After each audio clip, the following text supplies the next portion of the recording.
Jaz, introduce the episode today. Oh, we're going right into it. We're going right in. All right. No, I 3, got a cookie in my mouth. 2, 1. You want me to do it for real?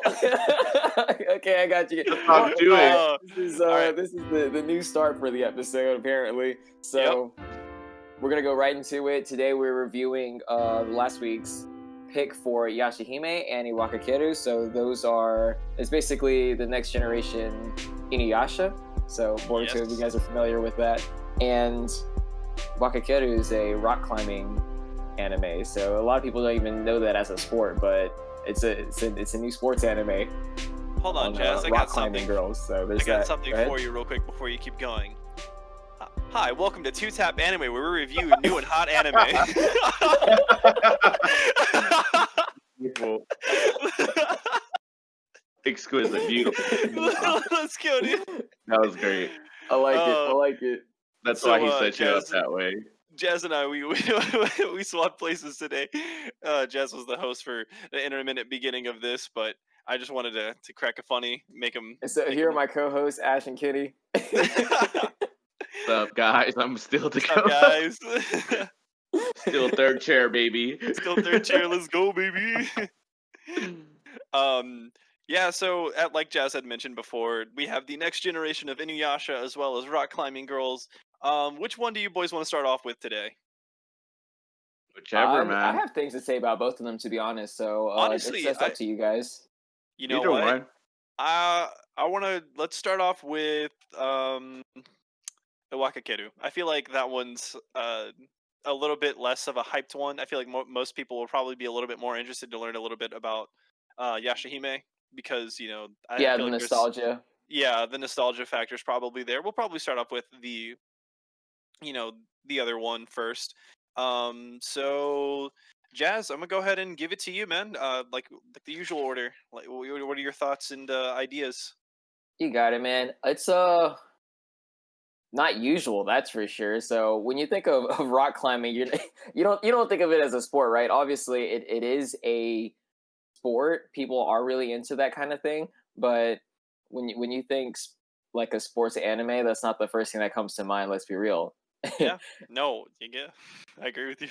I think so lately what's been going on with animes is they like to find some really abstract ideas and run with it. And so I'm on the side of like, yeah, let's do more of that, because traditional anime trope type stuff, I'm really tired of it, to be honest. I think in the last episodes when we were discussing the 3 animes you can never get rid of, that you got your isekais, your harems, and your sports anime. Yeah, and your sports anime. And so like they're just, you get to the point where you're tired of seeing the same thing over and over, right? And lately, anime is realizing that they're like, all right, we need new ideas. I honestly think it's probably the creators, right? Kenny, you might want to. I think you can back me up on this. I think it might be the creators who are like literally stuck being like, you know what? I'm sick and tired of drawing this shit. Let me do something else. Like, let me just draw some fucking girls on a fucking rock climbing wall. Let's go. Yeah, it's like Viz Media is like, all right, so we need your new manga idea on our on our desk by Monday. Dude's sitting in his basement playing Love Live, and all of a sudden, here we go. Like, he's like, so what's your new anime? Oh shit, that was due today. So it's rock climbing. Like, it's just like a stick drawing that he had on his desk for like a post-it.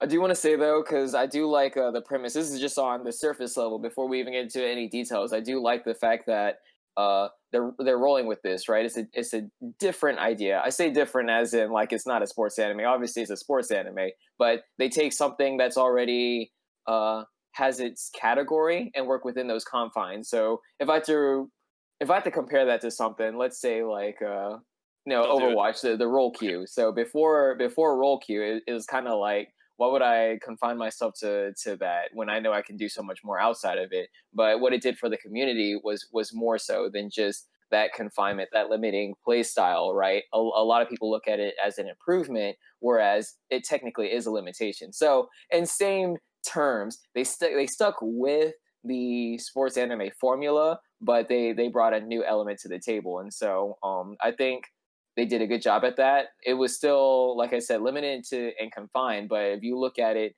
as someone who's not thinking critically, it is a brand new. It's fresh, you know, and Yeah. it's enjoyable. And so I have to give it a ton of props for doing so. I will say just being a tad bit nitpicky. Yeah, go ahead, man. Go right ahead, dude. What school provides rock climbing walls? Thank you. Thank you. Hey, That whoa. We know this, right? We know rich schools exist that give fucking people ridiculous resources, right? Yeah. Exhibit A, our hometown high school has like a bubble, like an indoor practice facility for like the football players and shit now, right? We have a ton of things, but we're also in a very nice area. Hey, that's what I'm saying. This school looks like it's in a very nice area. I agreed with you. Right? But like, but also, fuck it. Give me new shit. I don't care. I was just like, it had to go somewhere. It had, you know what I mean? Like, it had to start somewhere. Like they had to get the premise off right for the show. Mhm. I think they had to bend like the boundaries just a little bit. I feel like a school, even if they were rich, they would probably like do something where they would go to I don't know, kind of like they would do like a joint thing with like a rock wall place or an entertainment place, and they would like go there for practice or something. I don't think that they would like facilitate or have their own like interchangeable rock wall with all these things for a club that only has 4 members. I'm just saying, like 4 members, dude. How invested is this school? Hey man. Yeah, that's a huge barrier of entry. Like I feel like had they that's one contingency that I agree with you, right? They could have worked their way up to getting something like that. But yeah. Not to mention, like this is just nitpicky at this point, but she made pretty clear that she wasn't smart and able to get into her schools of choice. So she crammed for the test and was able to get into that school. If that school can afford that, what was her school of choice? Was it Harvard? Man, that's so. Well, like to be completely fair, so like it was. I think the MC is smart, but like she's smart with whatever she invests her time into, right? So like for instance, when she was in middle school, she wasn't doing well in school because she invested her time into video games, right? So she was dumb at school because she literally just didn't focus on like or have her attention on it at all. She literally like 100% devoted to puzzles, right? To puzzle games and whatnot.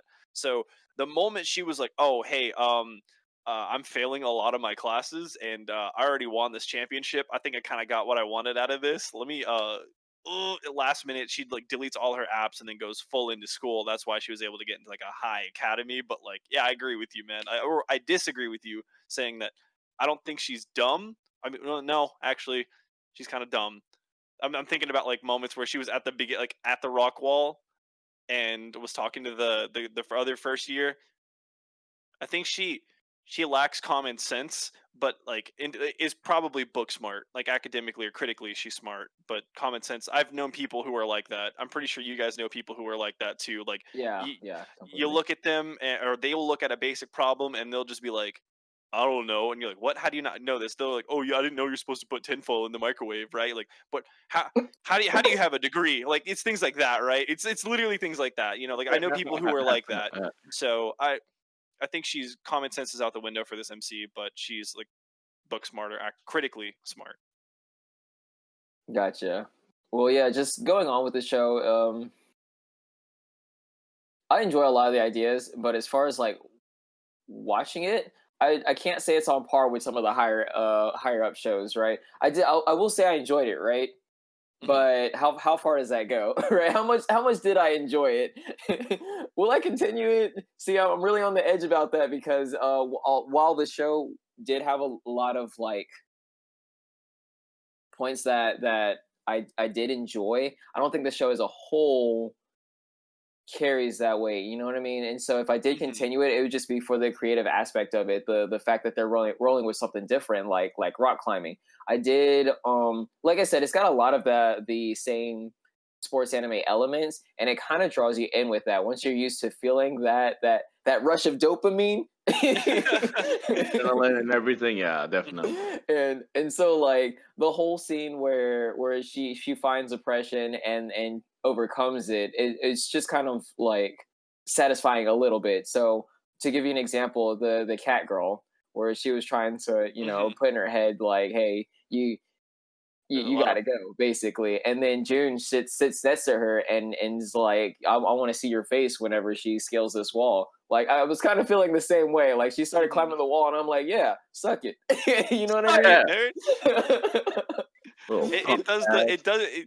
I think, yeah, it does the sports anime tropes right and well. It understands it. So, yeah, the moments like that are really cool. But yeah, outside of that, I can't go into too much detail critically as far as like the characters and the animation's concerned, because it is kind of a new element, and as far as like the characters, they didn't really go into a lot of description, right? They gave them a high pedestal, as in saying, yo, your captain is number 1 and your co-captain is number 2. So they're kind of already up there, but they didn't go into like they didn't like try to impress them besides giving them the title. So I kind of want to see what they're capable of. I want that curiosity to be fed. Like, hey, this is the captain, and there's a reason she's number 1. You know what I mean? And it's kind of like how do you portray that, first of all, and secondly, I can see why they put it off, because they don't want to feed that curiosity so soon and then not have anything for the rest of the season. You know what I mean? yeah. It's already like a very niche premise. They don't want to like just everything at once and like have nothing to work with, and try to drag you along. Here's all of your hidden trap cards. Don't play them yet. Yeah, they'll put it on the field and like you're like, hey, what's that? Oh, I don't know. I guess you're gonna have to stick around and find out. You're like, So yeah, there are things like that. If I did continue it, I'm not gonna lie, I did enjoy the show, right? But like I said, it's not really on par with Haikyuu. I think that's a huge thing. I had a feeling that this was going to happen. I'm going to talk about things like that like when I get to my section, but yeah, I had a feeling. It was like, yeah, I mean, it's a sports anime. Jaz and Kenny are going to compare it to Haikyuu, and I'm like, fuck, I mean, here it is. And sure enough, like there it is. I think it's in my notes, like, I can't wait for Jaz and Kenny. Yeah, it's right there. I can't wait for Jaz and Kenny to mention Haikyuu in this somehow. But not somehow. Like I knew. For me personally, dude. Like, yeah. Not for me, because Haikyuu is just overall really good. Anything compared to Haikyuu just doesn't compare. That would be really unfair. That's fair. It'd be super unfair to compare any of these shows to Haikyuu. You know what I realized we didn't do? We didn't read the bio. Dude, we don't need to read the bio. It's fucking 4 girls in tight fit bodies climbing rocks on a wall. Just to satiate the people and to give for consistency's sake, I'm gonna go ahead and read it. My bad. Sorry. Sport climbing is a sport that makes use of both the body and the brain to climb walls. Kasuhara Kanomi is the master at puzzles. Just so happens to discover her school's climbing wall, and it looks almost like a colorful sort of puzzle in her eyes. This fateful encounter brings big changes to her life. With her teammates in the new high school climbing club, Kanomi races for the top in a passionate climbing story. Yeah, you really didn't need to, but go ahead. I just wanted to do it for consistency. I pulled up the poster for you while you read it, so appreciate it. Something worth noting is because nobody knows anything about rock climbing, so some of the techniques that they use it's like an introduction for me, right? This is the first time I'm seeing a lot of this stuff. So when it comes to Haikyuu, I know volleyball, so when they introduce a lot of like the volleyball techniques and specialist type stuff, I'm like, cool, they implemented that in the show. I can understand how people feel now that don't know what volleyball is, because whenever they're talking about the rock climbing techniques, I'm like, I never knew that was a thing. I guess that's cool. Okay, that's pretty cool.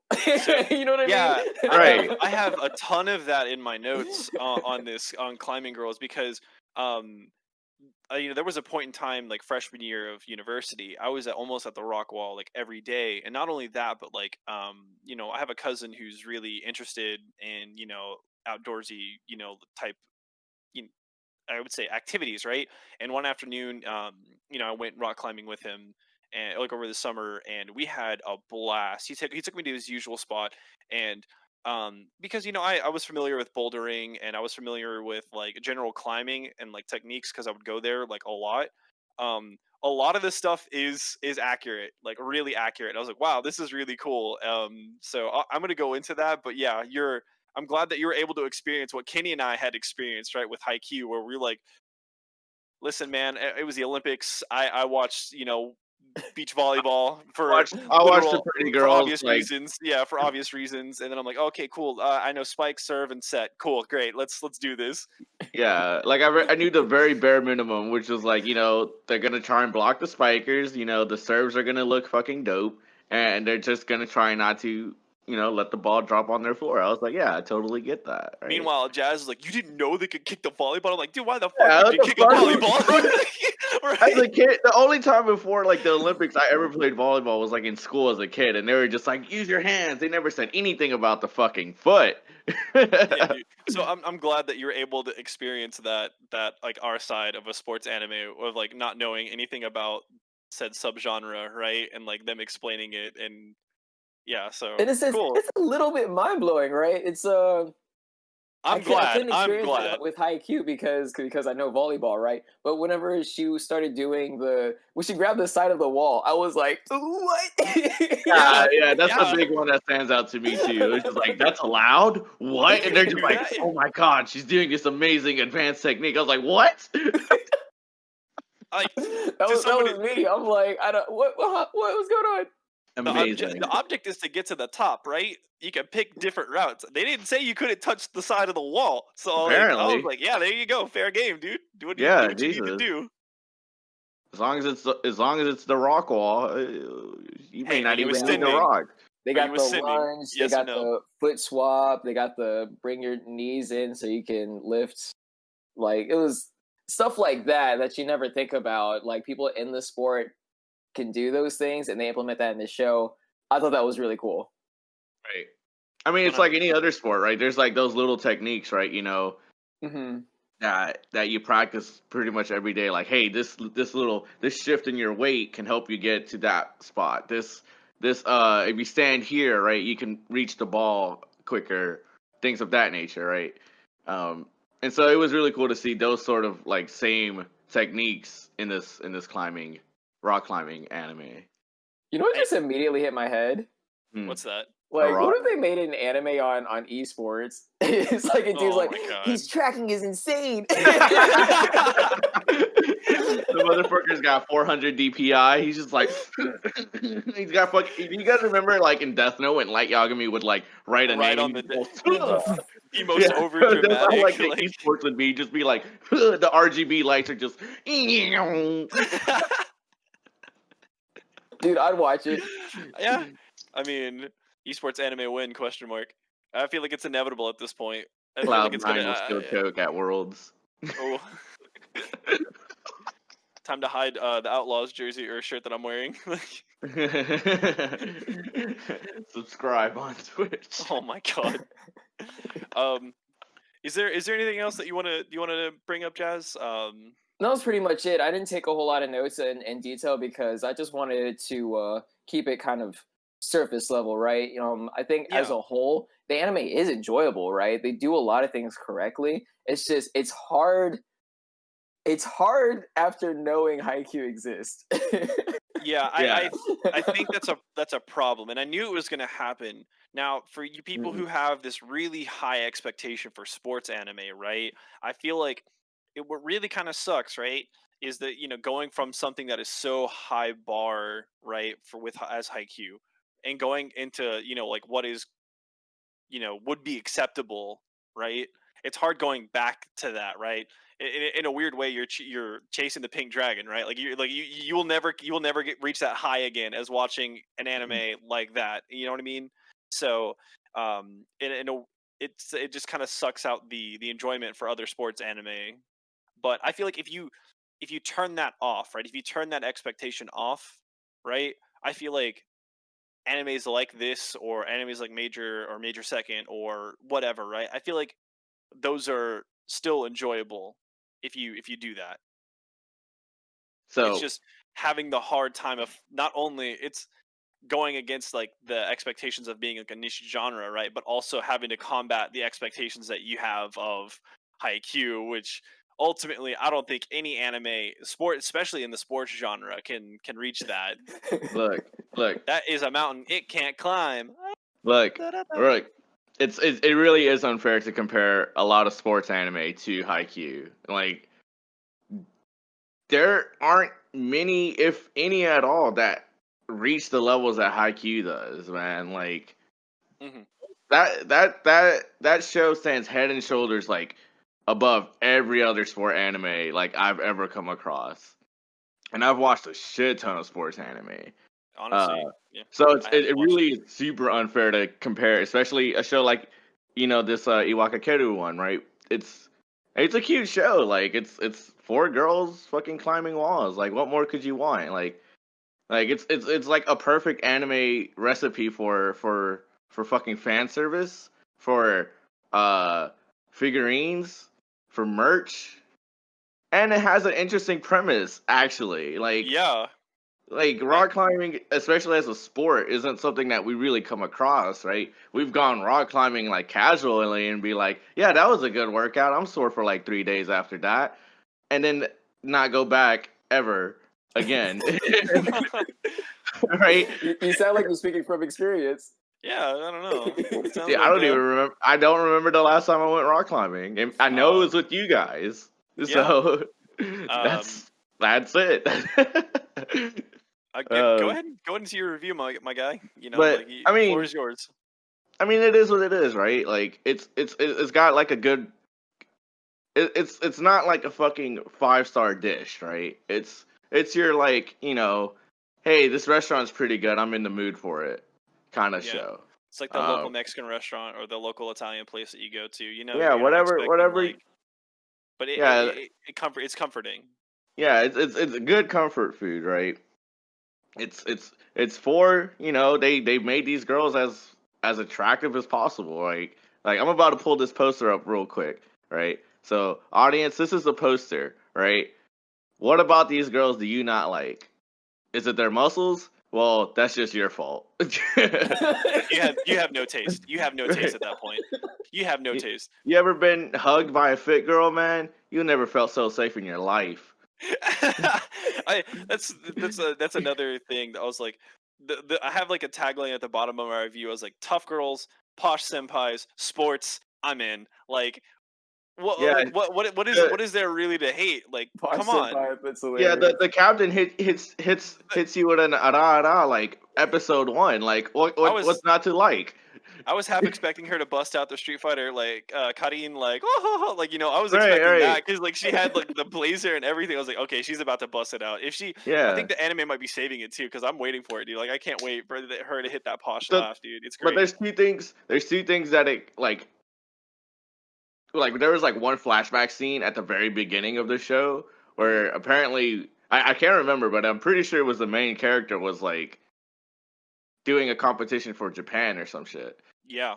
And I was like, oh, that's cool. And then it just cuts to like present day, like, hey, we're in high school now and I'm clubless and everybody's in clubs and I don't know what to do.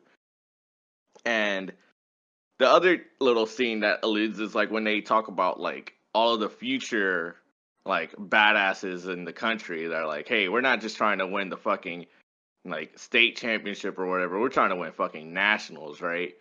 And in a similar, again, not to compare it to Haikyuu, but Haikyuu did this too, where they introduced like who all these future opponents were gonna be, and after watching Haikyuu, I'm like, yeah, dude, I fucking love these opponents, right? These guys were like, I wouldn't have called them bad guys. They weren't really bad guys. They were just the team playing against Karasuno, right? Right. I'm rooting. Like I was like, yeah, it sucks that Karasuno might lose to one of these, but it also sucks that these guys might lose as well. Like it was wonderfully done. Hey, why fix what isn't broken? If it works for somewhere else, why not take inspiration and use it somewhere? Like, that's what I like about this, because it's not afraid to do that. Also, there's like a lot of references that might have gone under over people's heads. Like the big one that stood out to me was at the end of like episode 2 was the winner chicken dinner one. The PUBG poggers. Yeah, the PUBG fucking reference, right? Like that's not that's if you watch like sports like ESPN or some shit, you probably heard that like a million times. That's whatever. But because it's coming from her who doesn't have a background in sports, right? She was a gamer. That's like everything she talks about is like, I love puzzle games. I played way too much video games. I had to stop playing video games to, secure my future. Yeah. So you can already assume that it may not be like it's obviously a PUBG reference, because if you play PUBG, it's like it's another BR for whoever doesn't know what PUBG is that's listening to this. It's another battle royale similar to like Fortnite, and if you win, it says winner chicken dinner. Yep. And at the end of the second episode of InuYasha, that's what she says. We're going for the chicken dinner. And uses her teammates. They're like, what? She has to explain this whole thing to them. And then they do like a Sailor Moon pose and say chicken dinner. So I was like, what is this? I'm see, that's to me that was like gold, right? Because it also knows that like it also knows the audience of like anime watchers, right? Because they know that like half of them are gamers, or and they were just like, all right, cool. We're gonna throw out like we really need to cement that the fact that this girl is a gamer. We've already shown it, right? But like here's the cool like.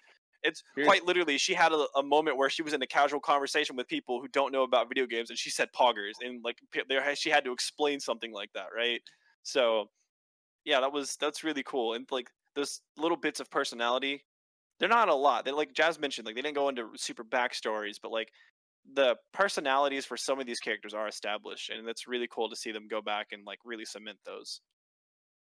And I mean, overall, like between the four of them, it's like it's pretty wholesome, honestly. Like as far as the in between, like in the teammates, like the introduction between like the main character and what was her name, June, the purple hair, the other the other first year. The other first year. Like there is like initial beef there, but like after the time trial thing, that was like she kind of like accepted her, like, hey, you're a beginner and I've been doing this for like years, and that was a little bit too close for comfort, but we'll still be friends. I'll support you. We're teammates now. We got this. And I was like, hey, I'm in there. Let's go. It is wholesome.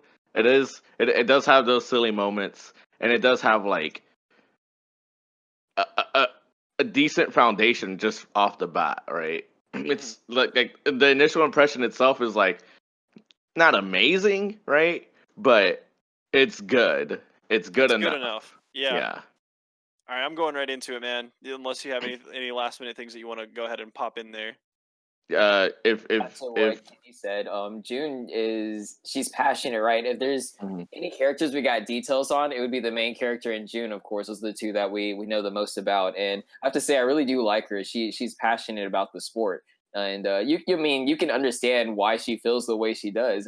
I'd be a little butthurt too. You know what I mean? At the same time, it's like you don't want to let that opportunity slip. It's like, yo, you have a talent for this, and what we're trying to do is something that's not easy. So please help us out. You know what I mean? It's like it's not easy for her to ask that, but she kind of sets aside her little bit of pride and is like, hey, join the team. Like, listen, we want our school, like our team, to win. We don't like we're already winning individual awards, but we want to win as a team. And in order for us to win as a team, we need teammates.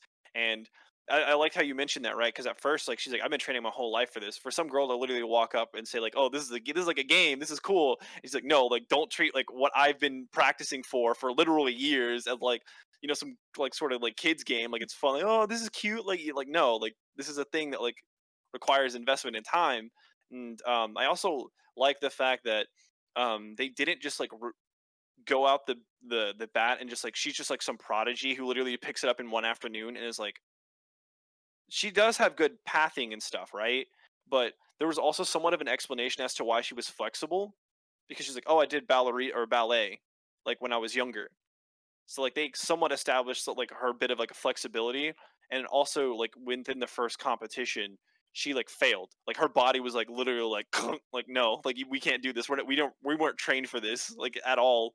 You know, you can have good pathing all you want, but at the end of the day, you know, like you haven't trained for this at all. Your body really isn't prepped to do this marathon or whatever, right? So like it's gonna give out. So I really like that expectation that they have for a character. It makes it somewhat believable, right? That she's able to, you know, she's good at it, but she's not OP. Mm-hmm.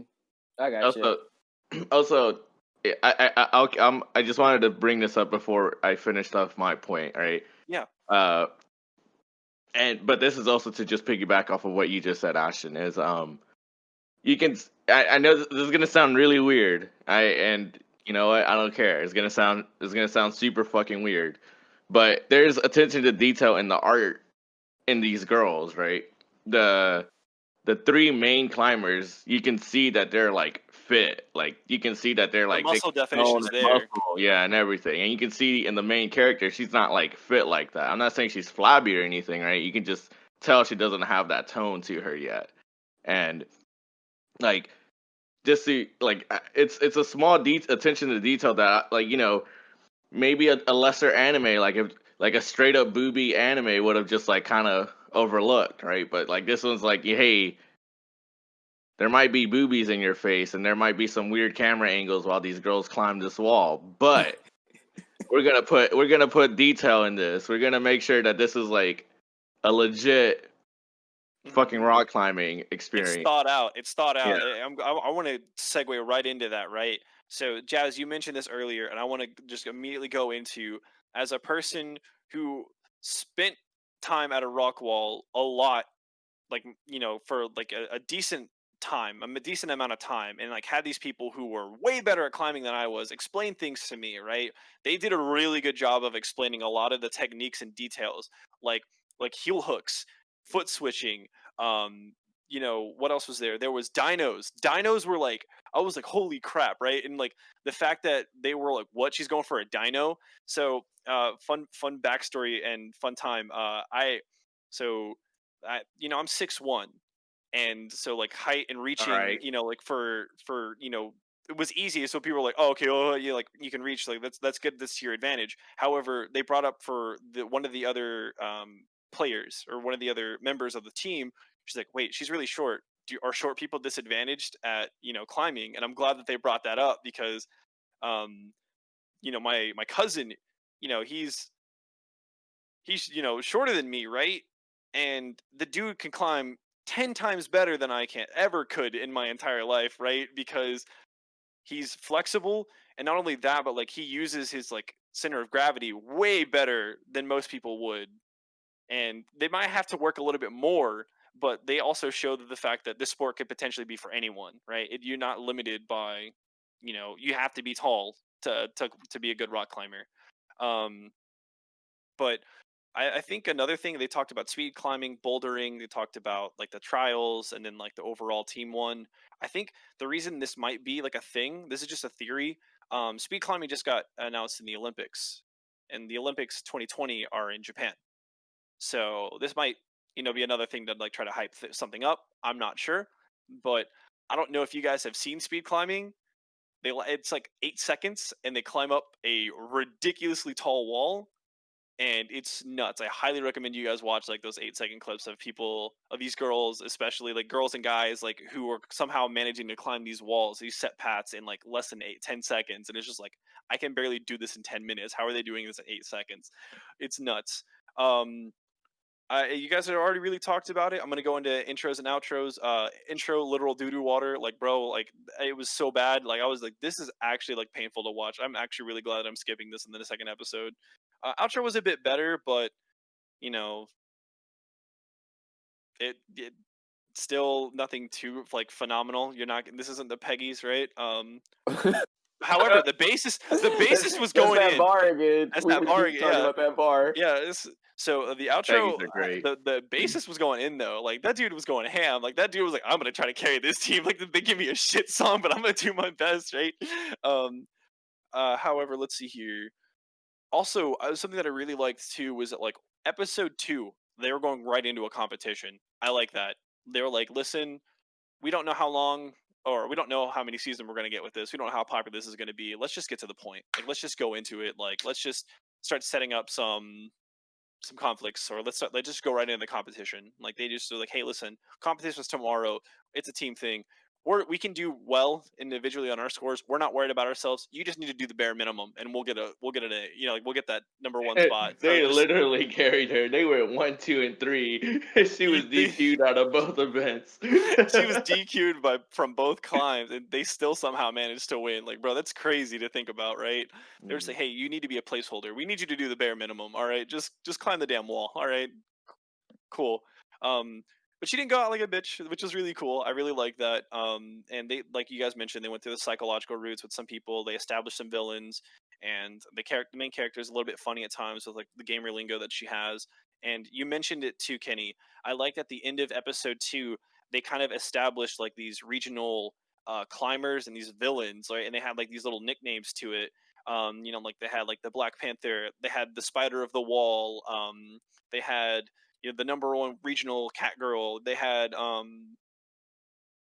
all these different, like the muscle girl, like the gym of the wall or something. Like it was all these different characters that they alluded to, and these different challenges that they're gonna have to go together as a team. And since all 4 members compete in their own different, I would say trials. I think it's going to be really cool to see not just the MC face off some of these people, but like all the other 4 characters or 3 characters, go against it. I had a really good time watching this. For obvious reasons, right? But but also like it kind of surprised me. I really expected some, dumb booby anime with angle shots of like, these hot girls climbing a wall. But I was like really surprised that I got substance, right? With that, and there was like thought actually put into this, and I was really kind of happy. 100% thought it was going to be a D-Gen fucking anime, and it surprisingly was not D-Gen anime. It was surprisingly very sport centric. So it's one of those things like I really shouldn't be applauding it for it, but thanks for giving me a fucking good product. Yeah, man. Like they got strong female leads. They're like, it's really cool to finally see like a different type of like character drawn, and as well as like a strong female cast lead. Like that's something that's really cool that I like to see about this too. Like quite literally strong female cast lead. Like they are drawn differently than most conventional anime girls, and I like that. I mean, they still fit like. They didn't went for like a drastic change, but they went for enough for like. I have something weird to say here. You go right ahead, man. This is weirder than what I just said a little bit a while ago. I would rather this show not show any dudes.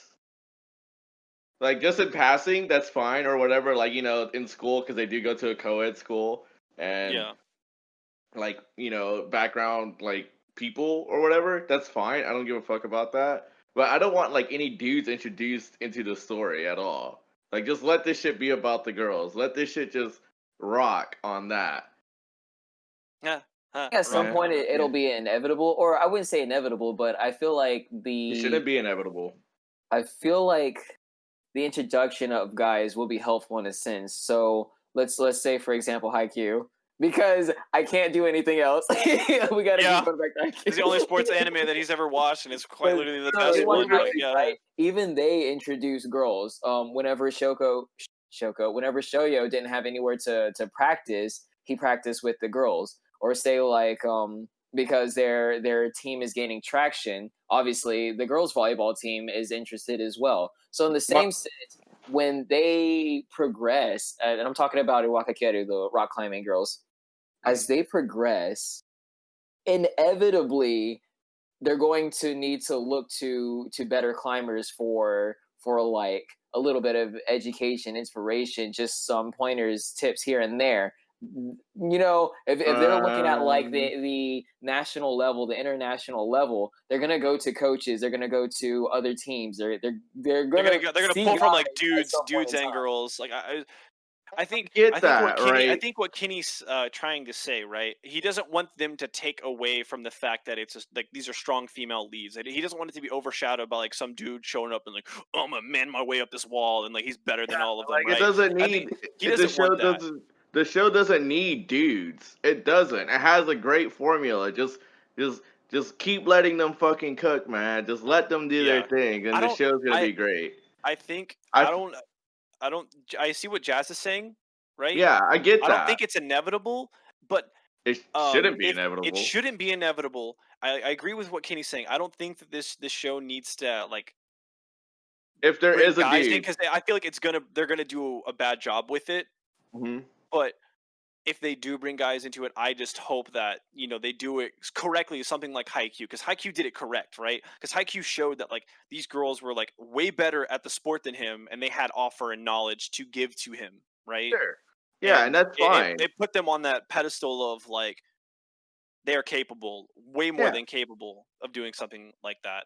Right. So I got a comparison, a different comparison, not to Haikyuu. Go for it, man. All right, if they do bring a dude in, he's got to be a motherfucker like Tuxedo Mask. I'm crisis averted. You didn't do anything. You didn't even do anything. And it just leaves. Oh man. Great. All right. I think that if they introduce somebody, bring Tuxedo Mask like character, and I'll be happy with it. Kenny, is that a retro anime? Speaking of retro animes, I'm going to segue into the next TV show that we watched this week. Oh, Jaz, you want to go ahead? Yashahime. So for those of you who know Naruto, it has Boruto. So InuYasha got a Boruto basically. It's called Yashahime. Within the first 2 episodes, I didn't go into a whole lot of detail, but I'm pretty sure Yashahime is the daughter of InuYasha. Yeah. Well, let's read that bio, Ashten. Yeah. So, set in feudal Japan, half-demon twins Towa and Setsuna are separated from each other during a forest fire. While desperately searching for her younger sister, Towa wanders into a mysterious tunnel that sends her into present-day Japan, where she is found and raised by Kagome Higarashi's brother, Sota, and his family. 10 years later, the tunnel that connects the 2 eras has reopened, allowing Towa to be reunited with Setsuna, who is now a demon slayer working for Kohaku. But to Towa's shock, Setsuna appears to have lost all memories of her older sister. Now, okay, Jaz, you are... Wait. Let him hold his thought on that. Because we're gonna go... None of any of the girls' lineages get introduced in the first 2 episodes. I'm pretty sure. Okay, so there is somewhere that says it. Who is Lord? The Lord. Oh my god, I can't think of his name right now. I'm gonna get roasted for not knowing his name. The dude that has the little green servant, and he was like the count. He has that giant. Okay, those are the twins. I'm pretty sure those are his kids. Okay, so InuYasha's brother. Yes, InuYasha's brother. Though the twins are his kids. His spawn. And then oh my god, what is dude? You would think that I have the names. Oh my goodness, dude, I'm terrible. I should have these character names pull up. But the redheaded bounty hunter demon slayer, that is InuYasha and Kagome's kid. Not the redhead. Because the one. The one that was in the red outfit. Because that is like half demon. Not only that, but they had not only the sword style technique, but as well as the sealing arrows that Kagome used. I'm 100% sure that that's InuYasha's kid as well as Kagome's. So, yeah, I think the big thing that everyone was freaking out, the InuYasha fans on Twitter at least, were like, "Yo, who got with main dude? Who got with main baddie? Who got with InuYasha's brother? We need to know, right?" So like, that's one thing that they're all them fans, because like he's like, in the terms of like husbando, like he is the 0-2, right? Like he is the top seeded bracket at time and time again. Tuxedo Mask? Shomaru, dude. That Like it was like every girl that ever watched InuYasha, right? It was either Sesshomaru or InuYasha, right? But if they liked InuYasha, they were basic as fuck, and we didn't like them. That's like honestly, if you were into Sesshomaru, like the Lord, bro, like you had taste, like you were like, okay, I can hang out with you, like hit me up, DM me, let's go, DM me, or him. You might want to DM him. It's terrible. Not only did I mispronounce his name, but also I forgot his name. So weebs, please don't come at me, dude. Like I swear. Like here's the thing. Kenny's muted, by the way. Oh, okay, got it. He's eating. Got it. So I think I thought I knew a lot more about InuYasha going into this, but dude, I know jack shit about InuYasha when I first started watching these 2 episodes. Can you guys share the same sentiment as me? No, I know a shit ton of InuYasha. I watched a lot of it, but I don't know if I ever finished the series because when I saw his brother, not killing everyone, I was kind of like, wait, I thought, what? Yeah, I thought, like, aren't you the bad guy? Aren't you supposed to be like killing people? At one point, he's like protecting Kagome. I was like, wait, hold up, this isn't right. This isn't. So I was kind of in the same boat, but I did watch a lot of the series. So as far as like all the other characters, it was just kind of like, I think we have the three. We have the 3 degrees of like InuYasha fans, right? There's like me, right, who has like bare minimum knowledge, right, who watched it every now and then on Adult Swim, and then we have Jaz, who watched way more than the conventional person would have, like more than the people like me, right, but didn't finish it at all. I mean, because I didn't finish it, of course. And then you have Kenny, who like literally will know. Look, like who will probably get the most enjoyment out of this. Look, look, hey man. I just watched a shit ton. I just watched a shit ton of InuYasha, bro. I liked InuYasha. I was just like, oh, there's a new episode. I'm watching it, right? Oh, there's a fucking movie. I'm watching it.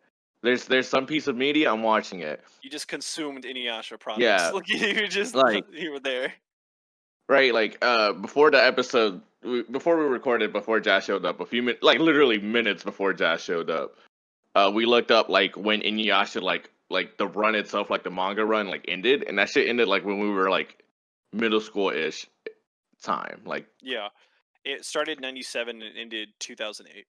Yeah, the manga at least, and then the anime finished like production in 2010 to 13, something like that.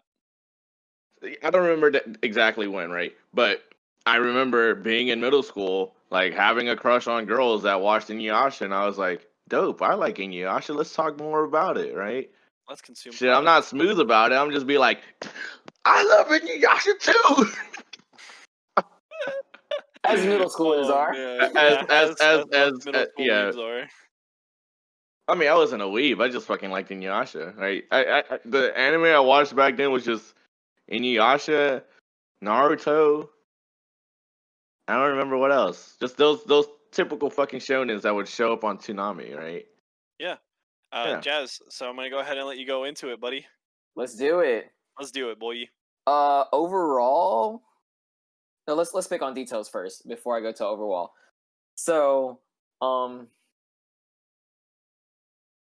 I like it, right? I think the biggest effect is the nostalgia effect, right? It's what draws you in because you watch InuYasha, or maybe you didn't watch InuYasha, maybe you heard of InuYasha and it was like, oh snap, there's a next generation of InuYasha, there's a Boruto now, gotta check it out. Yeah. And so that immediately draws in a huge audience on its own. Does it deliver, right? If you liked InuYasha, you like this one. A lot of the things are the same. Obviously, it looks better because it's 100 years newer. Debatable. I'm gonna get to that, but like, yeah, go ahead. Well, yeah, you're like looking at it. The 3 protagonists, they're an all female cast, right? And so that not contradicts it. It's very different from how InuYasha was, because you had InuYasha, who was pretty much the protagonist. Although Kagome was the protagonist, she didn't do a whole lot on her own. She was it was kind of necessary to have InuYasha around. Whereas now you have 3 females, strong female protagonists, which I know we were just talking about it with Iwakakeru, but let's keep it. Let's go. I'm for the strong female protagonist.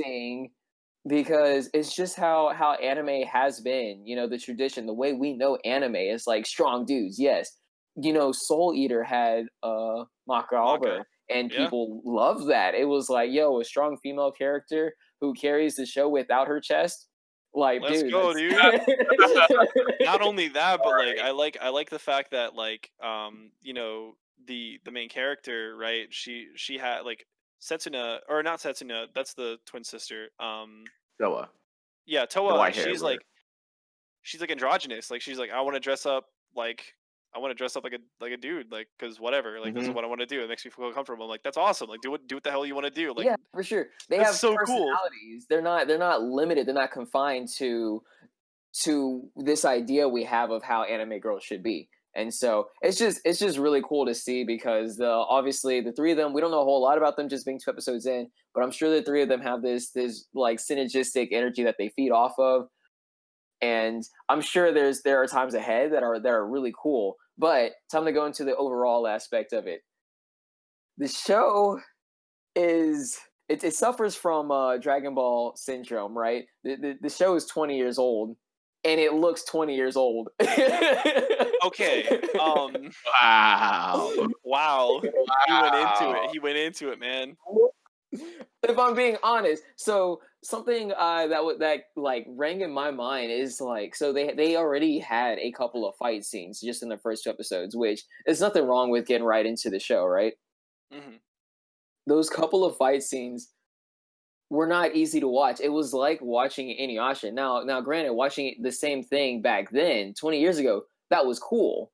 That was watching it now, it's like it's not cool. It lacks everything, to be honest. Like, while I was watching it, I was thinking how much cooler this would have been if I was watching a God of High School fight instead. I'm just saying. I only liked one God of High School fight. And that was the little like climax between Jin it's a lot better than the Yashahime fights. Yeah, but I feel like that was built up too. But I don't know, man. But that's just me. For me, my argument against that is like I wasn't watching it for like top tier animation. I was watching it for like, again, that nostalgia the nostalgia factor, like the continuation, like seeing these characters again. Similar to Boruto, but Boruto just didn't hit for me, so I just quit on that. I didn't want to do this in the middle of Jazz's review, but I kind of don't want to lose it because it's really relevant right now, because I wanted to have this discussion, and I can see where people can be really split. I could see where this is like 50-50, right? I can see the hype in people who are like, oh my god, like people who like love InuYasha, consume like all of the content that it offers, right, and really love and are diehard fans, and like are like, yes, I want to see it redone. I want like a little next gen. I want to see it, right? Then I can also see the other aspect of it is like, InuYasha is over. It's done. Let it be done. The reason InuYasha worked when it worked was because it was new and it's 20 years old. Let it, the reason we like InuYasha is because it was one of those revolutionary animes. Let it, it's one of those, you don't touch like Cowboy Bebop, right? Cowboy Bebop happened. It was there. It did what it needed to do. We don't need to redo it, right? But now here they are with the Netflix special, right? I'm still confused or iffy about that, right? But I could see that argument that some people have, though, right? They're like, this is going to be bad. This art style isn't going to translate well. The reason it made, it worked so well back then is because the old art style worked and it was cool. But now when you update it at some point, some people could be like, this is a really cool update, right? It's really cool to see all our, we Kagome and InuYasha and 2020 anime graphics. Oh my god. But some people be like, oh my god, Kagome and InuYasha and 2020 anime graphics. Gross, get this off my screen, right? I can see the pulls, for I can see both sides, and I don't know where I lay on that just yet. But yeah. So go ahead and the art looks nice. I don't want to like talk badly about that because it does look good. Seeing Kagome and InuYasha in this new art form. I say new. It looks the same. It's just kind of more refurbished a little bit, refined. Yeah. It looks better. And so I think that's cool, right? Same art style, just better. It's the animation, the fighting sequence. There's just it's kind of like playing a bad RPG. To be honest, the moves are, like I said, it suffers from Dragon Ball syndrome. If you watch Dragon Ball now, it looked like it did 20 years ago. It suffers from like nothing happening. You can watch it and be like, okay, InuYasha did a like tiger slash thing. Cool. That's like nothing compared to God of High School, where they just sent 3 kicks in a quarter second. Like, do something more than a slash. Do something more than shooting an arrow. Like, honestly, that's what it looks like, a bad RPG. Yeah, with that explanation, that makes sense. I think that's another thing. I think that's another thing that, like, like that goes into that 50-50 argument, right? Because like, what was acceptable in terms of like fighting and animation and like carrying a climax and plot in like the 90s or early 2000s isn't as interesting as it is currently, with how much we have adapted and I would say updated, right? Like, your how we go about that, time. Right?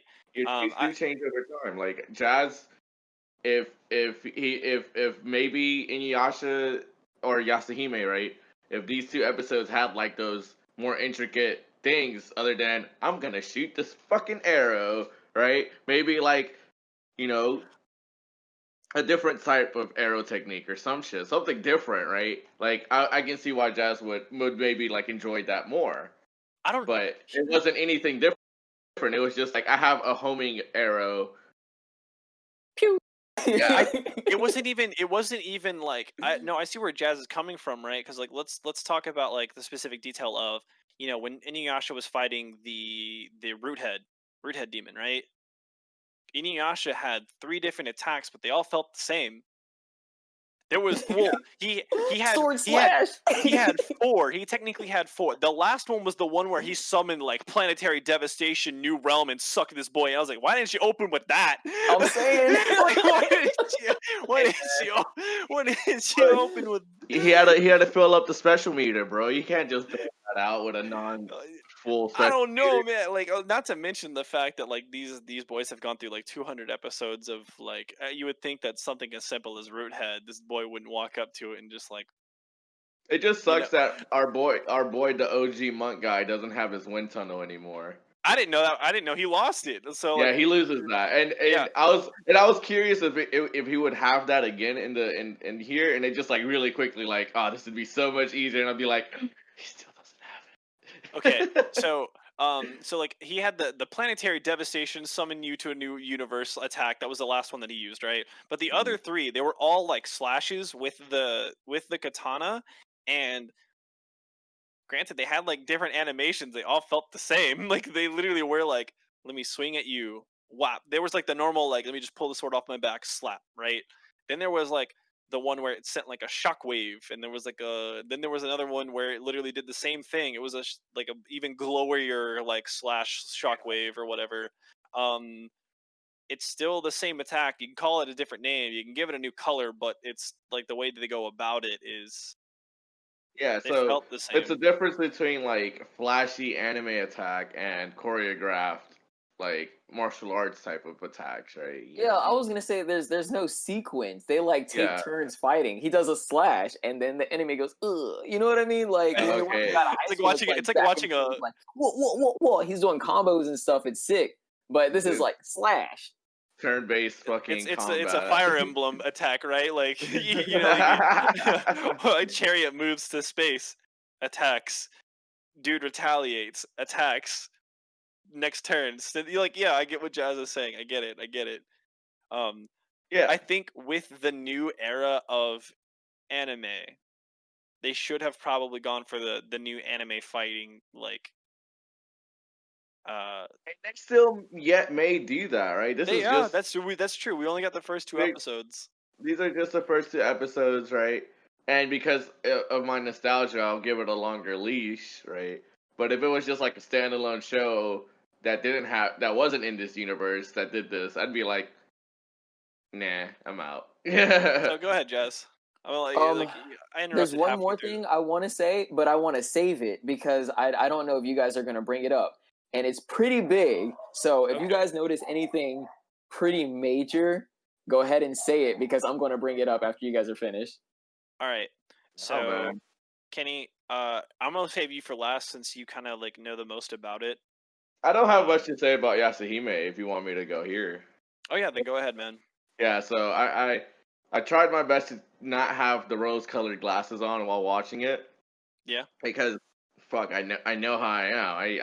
I wouldn't say I hold InuYasha in a super high regard. It's not like my favorite anime ever or anything, but you remember it it fondly. Yeah, I do remember it fondly. It was one of those early on in my life type of things that like it was introduced to me, right? So I was like, yeah, this shit's dope. Like I want more of it, right?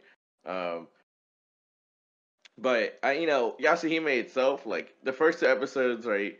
Like I said, I'll give it a longer leash because of that initial like nostalgia factor. Like I gave Boruto a super long leash, and I was just like, yeah, I haven't gotten any entertainment out of this. Yikes! Then Yikes! let me get out. so Yashahime, right? I have a similar thing, right? I know currently there's only 4 episodes out, right? So I'm just gonna go ahead and watch those next 2 episodes and be like, let that basically determine if I'm gonna continue it or like further continue it or not. Yeah. The show itself,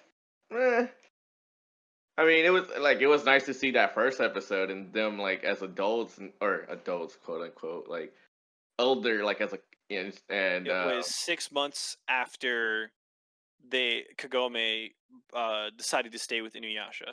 Yeah. So that was the time skip, and then they did another time skip of 10 years. Yeah, Yeah, so the timelines was kind of weird there, but I was like, it was cool to see, the 4 of them again. I always liked them a lot. It was nice to see Sesshomaru not do anything, just show up and fucking just stand there menacingly. Just fucking his presence alone is enough. Honestly, yeah. Like that dude showed up, and I was like, it was good to see the interactions again between Kagome and InuYasha, right? It felt like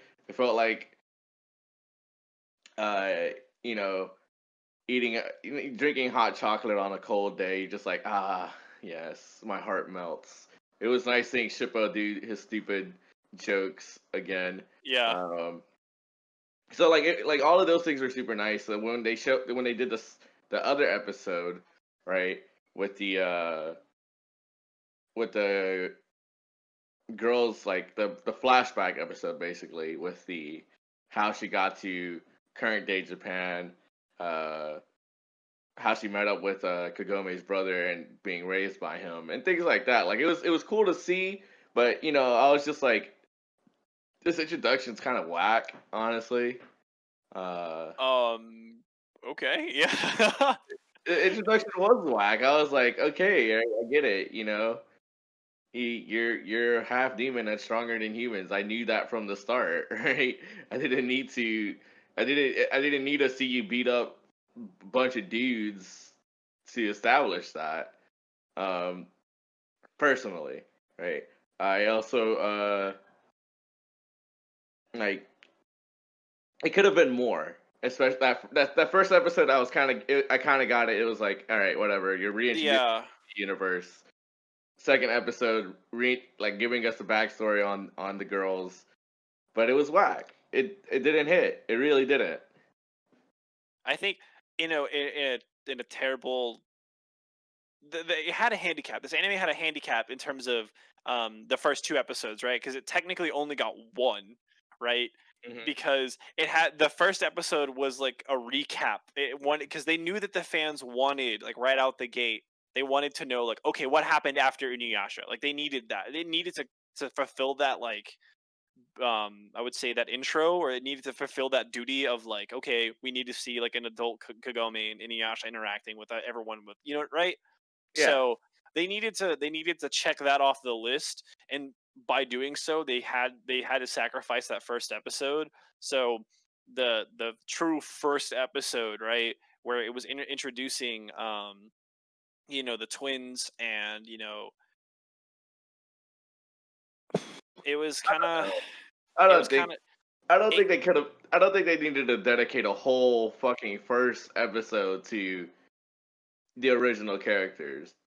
It was nice. I'll say that as a OG show, but they didn't need to spend that much time. They could have just been fucking loving parents and been like, "Here's your lunch and have fun at school." I would have been like, fulfillment required. like, check. I would have been like, mission passed, plus respect. Right? Like, if the monk and InuYasha were still doing their demon slaying shit, like, that would have been fine. They could have just been like, here's the demon that we just slayed. We're going to eat it for dinner. I would have been like, yeah, that would have been dope, right? Obviously, that's not what they do, but, right? They do slay demons. You wanted to leave it to Beaver InuYasha, like just let the new characters be introduced, right? I guess this is just the direction they took, but it's not the direction I enjoyed. Yeah, you guys kind of, mentioned it. There's not really too much to go off of, right? Because that first episode slot was taken care of, or mainly for how InuYasha and Kagome and all of them interacted in the future. Which to some people, if you're looking for like, I want to see what the next thing offers, that's a bad thing. But if you're one of those OGs who like, I want to just see more content of like old InuYasha, then it's a good thing for you, right? Because you're like, oh yeah, I got a whole episode dedicated to me. Hell yeah, right? I think this is it's a bold risk. I see the both sides. I already mentioned it beforehand, right? Like it's either you're a diehard who was like, no, don't touch the original, let it be. Like it was already good within itself. We already know what happens. Don't touch it, right? Then you have the people who are like, I want more. Let's see what more we can do, right? Because there are people out there who like Naruto and they love Boruto, right? There are people who do, like, regardless of whether we say we do personally, people out there do exist, like, who enjoy that, and there are going to be people out there who exist and enjoy Yashahime. So for the people who are on the fence about it, right, just know that I don't know, man. Like it's kind of what you expected, and that might be a good or bad thing. If you were expecting something super different, then I'm sorry. It's kind of how the old InuYasha is. However, if you're an old retro fan or who really enjoyed that and we're like, oh, I hope that it stayed that way, then there you go, dude. Like they're heading. It seems like they're heading that direction. So this might all be for you. So consume, literally Dragon right? Ball Super. Right, yeah, so just consume, like, have a good time. But for me personally, it was really kind of hard for me to enjoy this. I'm just gonna go ahead and go into the specifics that I usually go into. The intro was pretty like pretty bad. I'm not gonna lie, like sounding wise, it was pretty bad. New era. All right, stop this. Let's no. However, the Right. ending was Outro. beautiful. Outro was the lovely. outro was fucking lovely. Like aesthetically, like the outro looked beautiful. I was like looking forward to the end of the episodes because the episode ending was like just to watch the outro. Just the outro looked beautiful, dude. Holy crap. The anime also introduced like the whole pearls thing. I thought that was cool. Also, they used the old transition music for the halfway markers. Like that was super cool to me because that's something that's like burned into my memory, right? Just being like staying up late on anime Saturdays or Toonami or whatever, right? Which was the when InuYasha I didn't realize that. When InuYasha was like playing at like 3 a.m., right? They would always cut to that like that trumpet, like that specific theme that I'm trying to go for. I did a terrible job of mimicking it, but they had that specific it's there, right? And they use the same one for the transition points between these episodes. I thought that was so cool. I was like, oh, look, that's a cool little nod off that you did there. I appreciate that. And it's the small things. However, like I said beforehand, it was hard for me to enjoy because I didn't know too much about OG InuYasha, man. Like I thought I did, but apparently I didn't. And I'm like, if anything, this anime has pulled me more into wanting to watch InuYasha than it has made me want to continue watching this. I'm probably instead of continuing this, I'm probably this has made me like, you know what? Yeah, dude's missing his black hole hand. I didn't know they got together. I want to see how that led up. This boy used to be bad emo husbando, and now he's like standing over Kagome's house, just aura presencing like demons away, right? He's just like, T-posing. My boy's T-posing in front of all these demons and like scaring them away. I was like, I need to see what led up to this, right? See more content from him. I'm like I said, this anime pulled me away from wanting to watch more of it and more of InuYasha. So Shomaru is the dopest. instead of consuming this, I'm not going to continue it. I kind of don't want to continue it because I want to go back and watch InuYasha. That way I can really try to understand if I will enjoy this, because I don't know if I should enjoy this or not. And so yeah, so far, I mean, no, right? But not gonna lie, maybe, right? I was also I went for the angle of like, okay, hold on, this is as a person, because I know people out there have heard of it. They're in the same boat that I am in, right? They haven't watched all 200 plus episodes of InuYasha. They know of it, they think it's badass, but like right at the end of the day, they still haven't finished or watched it, right? Maybe they're like, maybe I can hop in on this and get that fulfillment or get a new adventure, right? As it stands of right now with these 2 episodes, I'm kind of not feeling that. I kind of not. So like, if you're in that boat, like, just rewatch InuYasha, I guess, because that's what I'm gonna do. Because that's really what this has gotten me to want to do instead. Is instead of wanting to watch this, I'm just gonna rewatch InuYasha. There's also one other thing here that I want to point out that I just thought of. I really didn't think about it earlier.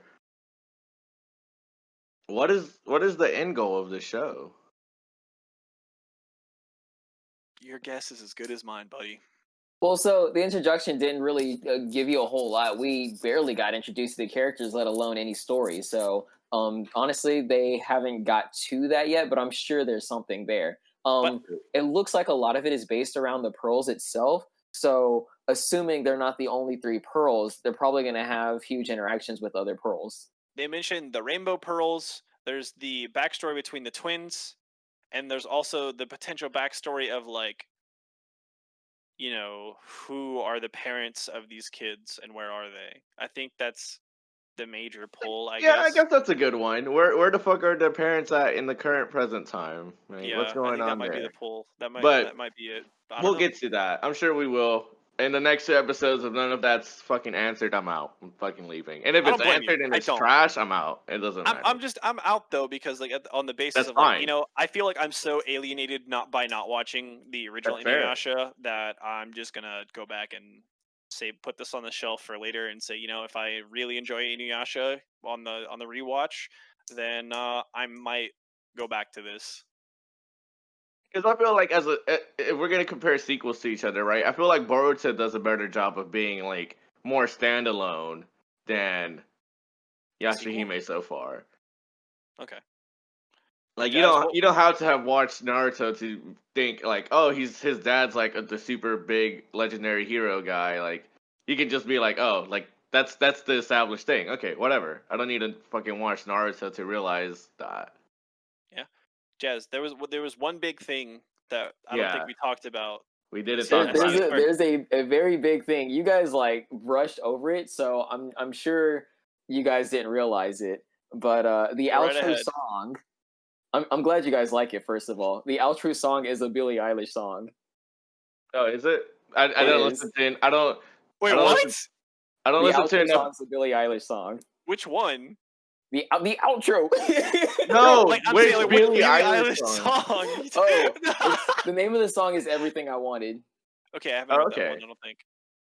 So for me, I only know like 2 Billie Eilish songs. That's a tragedy. Go listen to Billie Eilish, but only listen to that if you're depressed. I mean, if you're not depressed, consume Billie Eilish, like, because that's. I might, I'll definitely listen to this specific song that Jaz just said. Yeah, I didn't know that. We can do it now. We'll cut this out. In fact, ad break right now. No. The ad break was in between the 2 thingies. I'll just put it in there. Yeah. But real quick. Yeah, like I mean, I have nothing against Billie Eilish. It's big fan of the 2 songs that I did hear. I do like the songs. I just never went out of my way to like listen to more, right? So after this, I'll take a listen to it. Yeah, but and again, if I had listened to Billie Eilish, right, I'm sure I would have like also pointed that out as well, Jaz. Right? Here's the thing, I listen to Billie Eilish, but I don't listen. I listen to most of her like recent album, so that's mainly what I know. I know like 8, Party Favor, like things like that, right? And Jaz, I'm pretty sure you can agree with me on the fact that her most popular songs, like the two that Kenny are talking about, don't do her justice. In terms of I mean, even her popular songs are good, to be honest. Yeah, like I mean, there's a reason why they're popular, right? But I don't know. I feel like her other hidden gems in the album don't. There's a ton of hidden gems. Yeah, and I'm still learning of hidden gems because I didn't even realize. I didn't catch that was a Billie Eilish cover. That's pretty dope. Good to know. Today we learned. You should listen to it. Honestly, if you want to listen to it now, do it. Do it afterwards. We're gonna go right into, because you have things that you need to do, and we're gonna go ahead and just go into the spoiler alert, the continuation chamber, whatever you want to call it. Jaz, go ahead and read the. Let me bring up my notes real quick. Yeah, right I brought it up already. How about that? Hey, look at him. Spoiler alert: the segment where we discuss current progress in anime. Okay. Right. So we have all watched ReZero, correct? I continued ReZero. Yes. I continued ReZero. Kenny said he wasn't gonna continue ReZero, but this motherfucker literally watched all of season 1. I fucking full DJ'd that bitch. I wanted to see where it got good. So Kenny, where did it get good? Where did it get good? The last few episodes. Okay. Like, all of it was kind of just... Alright.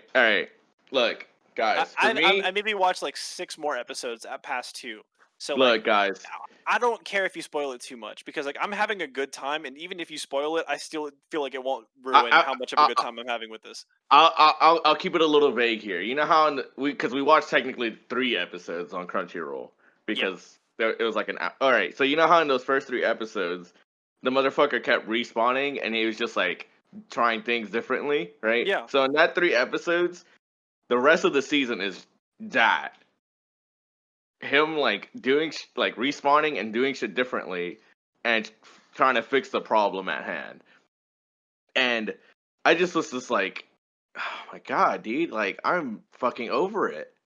Right? But at one point there's so you know how the girl, she's like a candidate for the throne the or king, some shit, or the right? throne, yeah. Yeah. So you meet the other candidates. Oh. And one of them is like, well, I'll say this: 2 of them are extremely dope. But one in particular is like, why don't I hear about us being best girl? This girl's fucking dope as fuck, man. This girl, like Ram, Emilia, fuck all of them. Oh wow. This girl right here, right? I'm having Emilia. But like, if we're gonna choose between Rim and Ram, then it's Rim, the blue-haired girl. Of course. She's best girl of the 2 of them. Of just the 2 of them. Of just the 2 of them. If we're going for best girl, from what I've consumed content-wise, it's Emilia. Nah, fuck Emilia. Jaz, Emilia's a good character all the way through. Let the man speak, please. Wait. Emilia's good all the way through, but you know. I've only seen 2 more episodes, so I'm 4 deep. Oh man. Jesus Christ. Yeah, I'm like I consumed like 6 to 10 episodes after. So I'm having a good time, dude. Like there's like it's kind of what Kenny's talking about, like it's I don't want to spoil too much, because like if you enjoyed and had a good time with I think this is probably the most we'll probably talk about, unless like we get to like major season finales that you guys want to discuss. But like what Kenny said is pretty accurate, right? It's a pretty good retelling of like or encapsulation of what the first like hour or 3 episodes or whatever you want to call it, right, were. And if you enjoyed that and you thought that stuff was cool with a little bit more twist going down, you're in for a good time. Keep watching. Yeah, keep watching it. You're gonna have a good time, dude. And if you want to, is there a point in time where that same formula gets a little old? Yes. Kenny is reaching that point. I passed that point. I just wanted, at that point I was just like, where does it get good? Like I was just like, this shit's kind of like, I'll say this. The MC will always be, from what I've seen in the whole first season, the MC stays weak. His only OP ability is his respawn ability, right? And like he whines too fucking much, man. He's Deku? Yeah. So he's Deku, except he doesn't level up. that kind of is disheartening to hear because now that I know that you watched the first season, but I haven't hit any like major like power spikes in him. I wish he would like get magic or something at least, the bare minimum. I want him to have something. All right. Well, I mean, in the first few episodes that you watched, I don't. So he does explore like what his abilities are, right? Like what he can do. So you'll see something. But I'll say this, man. There's some things that he does that are incredibly difficult to watch. But then like the consequences, the consequences of his own action like bite him in the ass so fast, and I'm just like, all right, cool, good. We don't want none of this fucking buffoonery going unchecked. Like if you're gonna do some stupid shit, I want you to fucking get punished for it. That's the treatment Kazuya needs. Please, right? Right? If Kazuya was in his position, Kazuya would be fucking single. He'd be a virgin forever, bro. Like he would. Kazuya couldn't survive in this world, bro. You still have not let Jazz answer the question. Who is your best girl? And out of Rem and Rem, who's best? Oh. I mean, I literally know nothing about them. They got introduced. Cool. All I know is Rim is better at doing all the chores, and she has a bigger chest. Best girl. That's literally everything I have to go off of. For me, mine's more based on like what actually happens in the show. Yeah, like, I don't give a fuck about their. I get them confused all the time until like that. There was like one scene, like a pivotal like moment in the show that I'm just like, okay, yeah, it's Rim. I'm able to differentiate the two. Also, but Rim is like also the Ruka of the show. Oh, I see. What hurts the most? So you know, I do like me some running it down mid entering into the fucking enemy team. See, so something that I do like gotta praise this show for is like how self-aware the MC is of like isekai genre. Like those jokes for me still land. I don't know, like I still like that. He's just like, oh, so this is one of those like corridors, these like endless hallways, huh? So it's gonna be like some puzzle for me to solve. All right, first door. Boom, there it is. Cool. Checkmate. Yeah, right. It's things like that, and like the fact that he calls himself like the walking like flag checker, or like DMs hate me because I do, you know, it's things like that, like the self-awareness, like those jokes and the comedy. Like the comedy is another like pivotal thing that I really enjoy about this anime. I really like it. It's a good time. The characters, how they're drawn, like the aesthetics, it's a high production value. Like it's good, man. It's got good waifu bait. It's an isekai that's a bit different. It's got right. You know, it's, you know, when they introduced the bowel huntress, I was like, oh, you know what? Here you go, ma'am. Please, please, ma'am, please. Right, but at the same time, like, you know, it's a good time. Like I get it. Look, to all the weebs out there who are telling people who are also like stupid bare minimum weebs, I get it. I like it. I'm there. I'm with you. Maybe I think it's just me. I just didn't vibe with it as much as I you know, I feel, because it does have the hype. I was just like, oh man, but it kind of just I wouldn't say it's trash like Sword Art, right? It's not Sword Art level poo, right? It's just like I can see why people like it. I can see why people enjoyed it. Like, but for you personally. But yeah, personally for me, it was just like it wasn't it until like the very last moments when like the MC was getting his shit together, and I was just like, okay, the MC is getting his shit together, and I'm invested now. Like, okay, cool. I'm happy with the direction he's going in. I'm just not happy it took this long. Also, so I was watching some of the episodes, right? And one afternoon I clicked back onto the ReZero page. Did you guys know this is the director's cut of season 1? What is that about? What the fuck? There's like a director's cut of season 1, and it's like shorter than the season, like the initial season. Yeah, I'm gonna look into hold that. on. Like, I need to as well because I don't know. It's like usually with director's cuts, like it's what they intended. So like, Yeah. I don't know if I need to be watching that or not. Right, But this is the Brotherhood.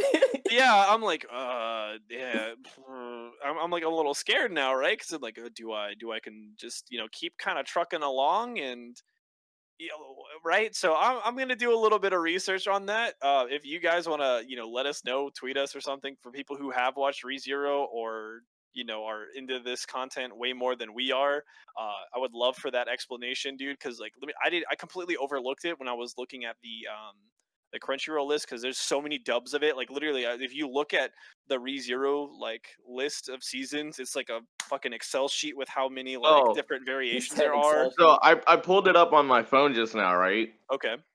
And the director's cut doesn't look like it looks like it's actually longer. Or what? Right, because they have like all the episodes are like 49 to 50 minutes long. Oh. Okay. I just see like 1 through 13, so I'm like, okay.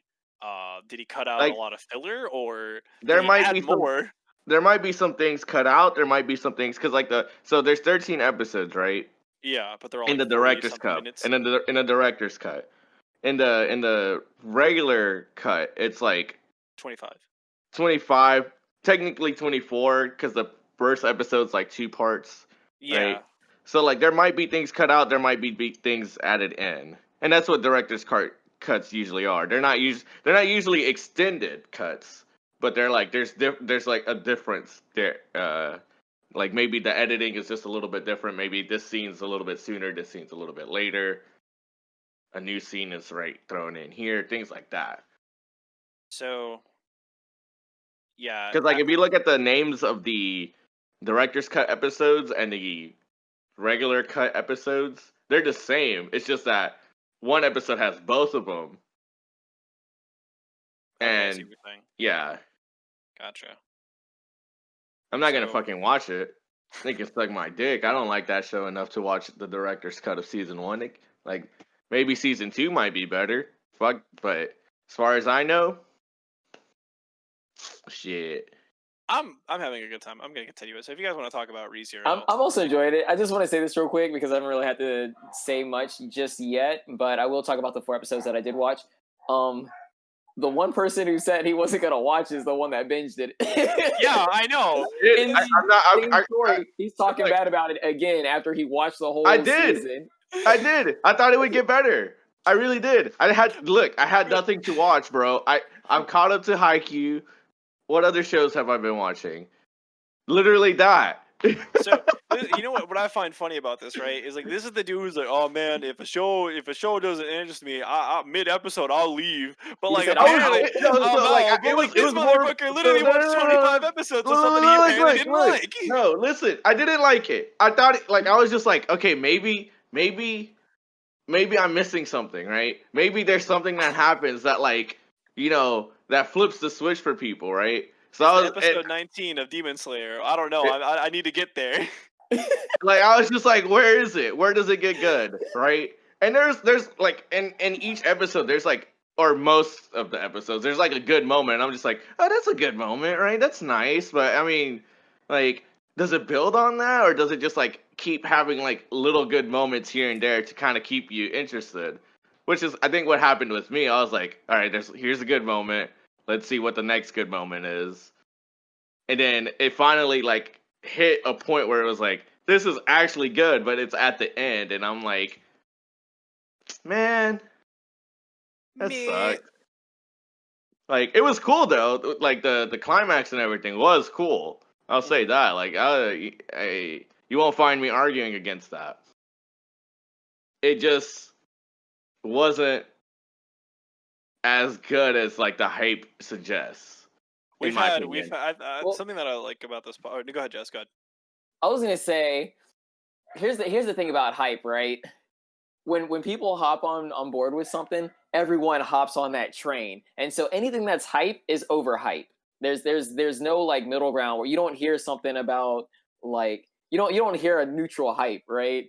People don't say, oh, it's pretty good, you should watch it. No, it's like everyone and their mothers talking about The Walking Dead or Game of Thrones. You're or literally being made fun Stranger of for Things. not. Like it's You're not. literally everyone talking about it, and so when it comes to that kind of hype thing, you can't be upset when it's in that middle ground, when it is that neutral hype, because literally if it has any hype, everyone's gonna be like, oh my god, you know what I mean? So yeah, not many shows transcend that. Like Haikyuu transcends it. Like it doesn't. There's no way it gets overhyped.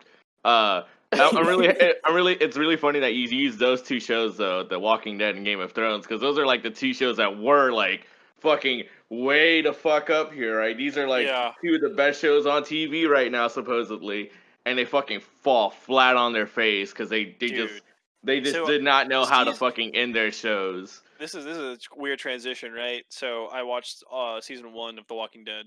I enjoyed it. It was okay. Season 2 was garbage, and I stopped. And from season 2, I stopped, right? And then, so the funny part is like the fact that it's still dragging on somehow, and I'm like, bro, how, right? And then I had a friend who really we made a deal. It was if they were like, because I talked a lot about My Hero, right?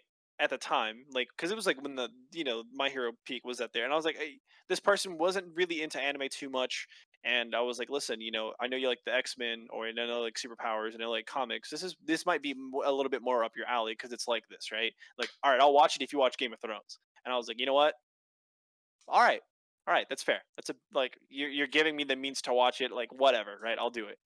I watched like 3 seasons of Game of Thrones, and let me tell you, like it was getting there, but like, dude, it was a slog fest, bro. I was like, he said a slog fest.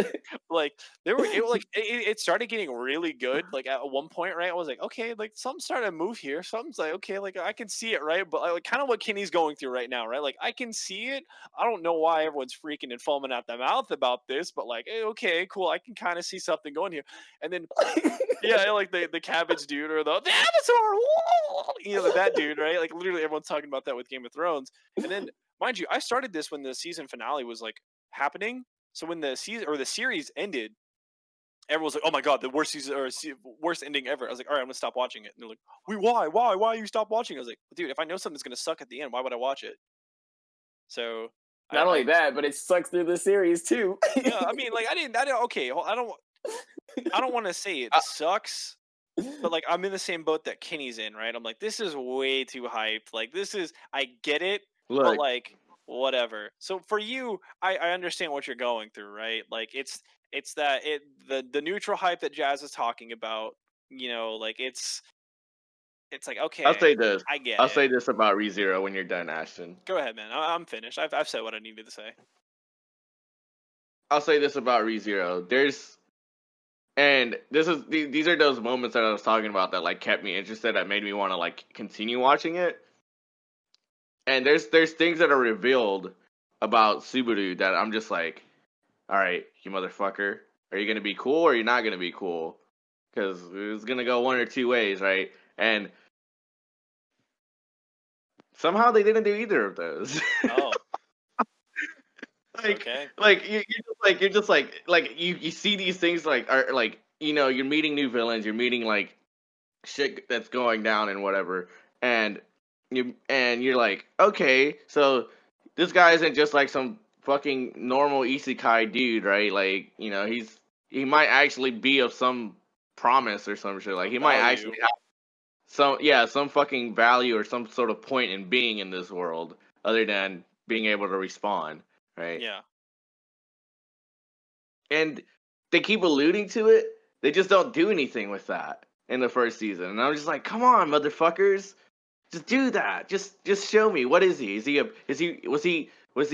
like an evil villain? That he doesn't even fucking know it, or does he have like these amazing powers that he just doesn't know how to access yet? Like, show me. Yeah. Yeah, give it to me, man. But they were just like, nah, we're just gonna let him keep respawning. Well, but I mean, there's other characters that they introduce and storylines that are interesting enough where like I'm sure people will enjoy it. But holy shit, man, it had the same like I was just like, this guy's just a whiny motherfucker, man. I wish I had another anime to watch. Well, you can rewatch InuYasha now. Only like the first 50 episodes on Crunchyroll. I think it might be on Netflix. There's a ton of episodes on Netflix. I don't know how many. I haven't been on Netflix that's what I'm in gonna ages. say. Yeah, I haven't turned on Netflix in a while either. I'm gonna suggest something, but also not suggest doing it as well. So this simulcast season has a ton of good anime. Like, if you want something new to watch, we have a plethora of it, an abundance, dude. Like, there's a lot of them. We just need to get to it. We just that's the thing. I would suggest not watching it because we got to do it for the podcast. Yeah, that's what I was gonna say. Like, we had this discussion like last episode, I think, where we watched a good anime. We were like, "Fuck! I hope we don't like fuck it up for the podcast, right?" Yeah. So, Jaz, I know you follow on Instagram, Crunchyroll, as well as like. Wait, real quick, Ashton. Since we're still on this topic about anime, right? I binge watched the fuck out of this random ass anime that got recommended to me last night. Like, and I was just like, it was an okay one, but I was like, there's no way that's going on the podcast. Like, in the first 2 episodes I watched it, I was like, there's no way this shit's going on the podcast. But I'm gonna watch it. This shit felt good. It was a decent watch. I'm glad I watched it. Right? What was it? So, don't worry about it. I'll tell you guys about it later. Not on the podcast. So I'll say this: it was a slice of life type of show. Okay, so Jaz, I've been seeing a lot of stuff about Jujutsu Kaisen. That's good. So in the future, don't put that on your list because I'm putting that in the drawing. Like, just don't worry about it. I'm putting that on my list. So don't worry. Yeah. So that was one of the. I said this last week whenever we started doing our picks for new anime. That was one of the ones that I had in mind. And dude, it's gaining so much traction really fast. Trust me, I've been seeing it too. Like, I've been seeing it too. I kind of want to hurry up and get to that point. I don't follow any weebs. Jaz, is there any other anime that you continued? I think it was. I mean, obviously you got your normal ones: Haikyuu, Fire Force. What else? The ones that I keep watching. You see it in the history. Okay, cool. Wait, Ashton, you said you continued Mr. Love? All right, we got to talk about that. I was gonna let you say whatever you needed to because I got to Mr. Love and I'm almost finished with it. There's only 3 more episodes. That's pretty much it. I can talk about Haikyuu if you want me to. No. Go to Mr. Love. So we'll go ahead and just like finish. We'll hit on a high note on Haikyuu. Okay, so first off, Jaz, I want to talk about. You read the messages. I want to tell the listeners a funny moment that happened, right? So we recorded, the last episode, and then shortly after, maybe 1 or 2 days after we were recorded, Kenny was like, "Hey, what are the animes again?" Right? And I sent back, the rock climbing one, and then for some reason, I read back Kenny his other choice, and it was is it wrong to pick up girls in a dungeon? So Kenny watched the first 2 episodes of Is It Wrong to Pick Up Girls in a Dungeon? I did. And then he didn't watch Yashahime. And then we were about literally this morning. Yeah, so I was like, hey, I was like, okay, hold on, wait. I was watching the episodes again. I was like, wait, no one's watched Yashahime yet. Why hasn't anyone watched Yashahime? Oh, I told Kenny, is it wrong to pick up girls in it? So we all had to rewatch Yashahime and unforget, memory swipe that one. But we're prepared for that. But while I was doing all that research and fun stuff in the Crunchyroll history, as well as et cetera, I found out 2 huge things. First off, Crunchyroll is listening to our podcast, and I'm thoroughly convinced that they are because they recommended, while I was watching Mr. Love, they was like, "Oh, suggestions for you for people who liked," and I saw it right there, and I sent Kenny a video of it. It's like, look, they're listening to us, and it was, Is It Wrong or Villainous? My Next Life is a Villainous. That's a great show, man. Yeah, I was like, yep, there it is. And second. Definitely watch that show if you guys have nothing else to watch. Like if you're like me and you just need something to watch, Villainous is great like comfort food. Second, Mr. Love, I had a feeling it was a visual novel. I wasn't ready for what type of visual novel it was. It's a mobile game. It's a mobile managing production manager sim dating pseudo app. And I sent Kenny and Jaz the screenshot in the group chat as I was watching these episodes. Like, guys, I made a discovery. Right I made a discovery, right? And so here's the interesting thing about Mr. Love, right? So I'm almost finished, right? I wasn't expecting to getting anywhere remotely close to finishing, but here we are. I have 3 more episodes left, and I hate to say it, but I'm invested. I even picked out best boy. I'm in it, dude. Like I'm in it. Like Money's invested. I wasn't expecting to be, right, but here we are, episode 8, and I'm like, ooh, right, but here's the thing, it's bad. It's so bad. It's a bad show. It's yes and no. So like the giant thing that it's going for, obviously, like the romance and like the setting up these dudes and whatnot, right? It's done really bad. Like the cheesy one-liners, the fucking like I'll always be there for you, like those moments. Like I audibly like laugh out loud because I'm like, dude, this is so bad. Like there was one line where it was just like, I don't even remember specifically what it was. The idol boy said something stupid, and I had to pause it. I was laughing so hard. I was like, dude, that was whoever like said, yeah, this is the good take. Like they need to be fired. Like that bro needs to be out of that production studio like ASAP, bro, because he's on to just produce more tragic things, right? However, I like where they're going with the subplot. So here's the thing: they're actually focusing on the subplot of like the whole evolvers, as well as the whole like underground group. And not only that, you guys aren't you're not gonna watch this, are you? Like you don't fucking We're not, care. dude. Spoil Okay. it. Okay, cool. So you remember how Kenny was talking to you know how Kenny's talking about how like he doesn't like the dude who moved in next door? Yeah. So like this latest episode that I just watched, I was like, he's a rat. I knew it. He's part of Black Swan, dude. Oh, sweet. That's So fucking dope. So not one of the love interests is a part of Black Swan. He's part of the underground syndicate or whatever. Not only that, right? So here's the thing. So what's his name? I gotta pull it up real quick. Okay, so Gavin, the police officer, right?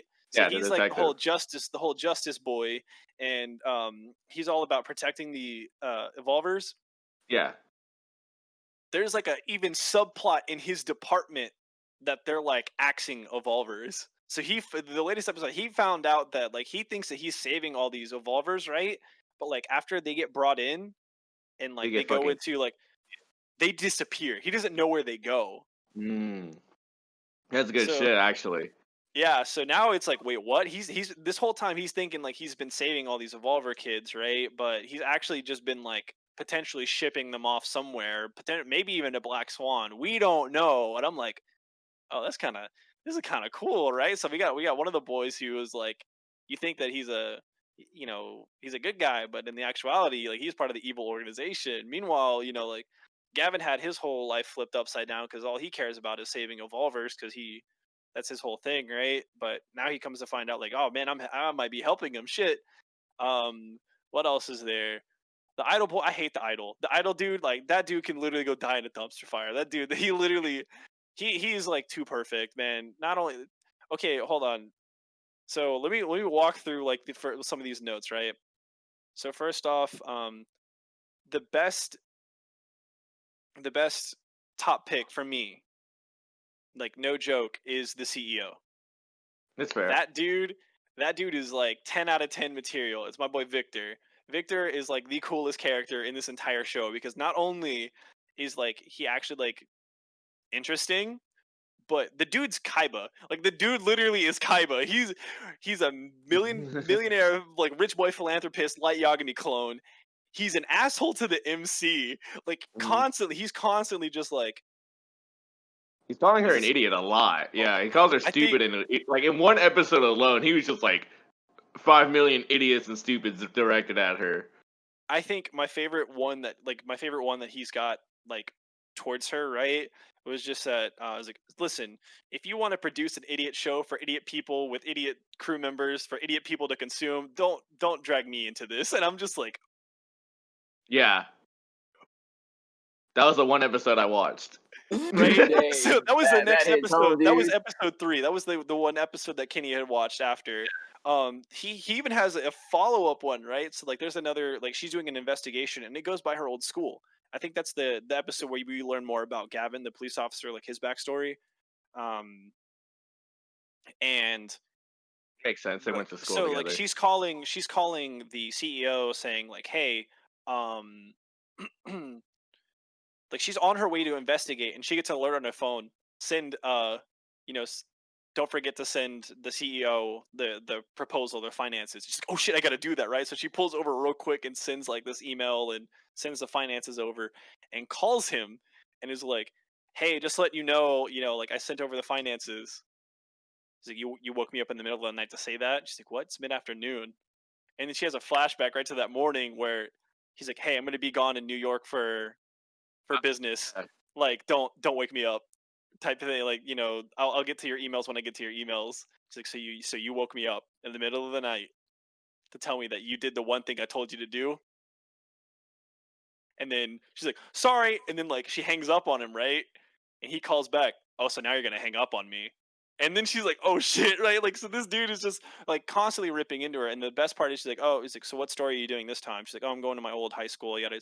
Oh, okay, cool. So you're going back to your old stomping grounds.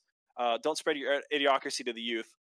Like, like they're the only hope we have or some shit like that. Like, this dude, 10 out of 10. His backstory is fucking phenomenal. He can stop time. Like, who the fuck? This guy is amazing. All right, like, not to mention what he did in the last episode with saving the MC, and he like has an actual interest in her. I was like, yeah, this dude, like, this is the one. Like, this is I forgot the most important part about him.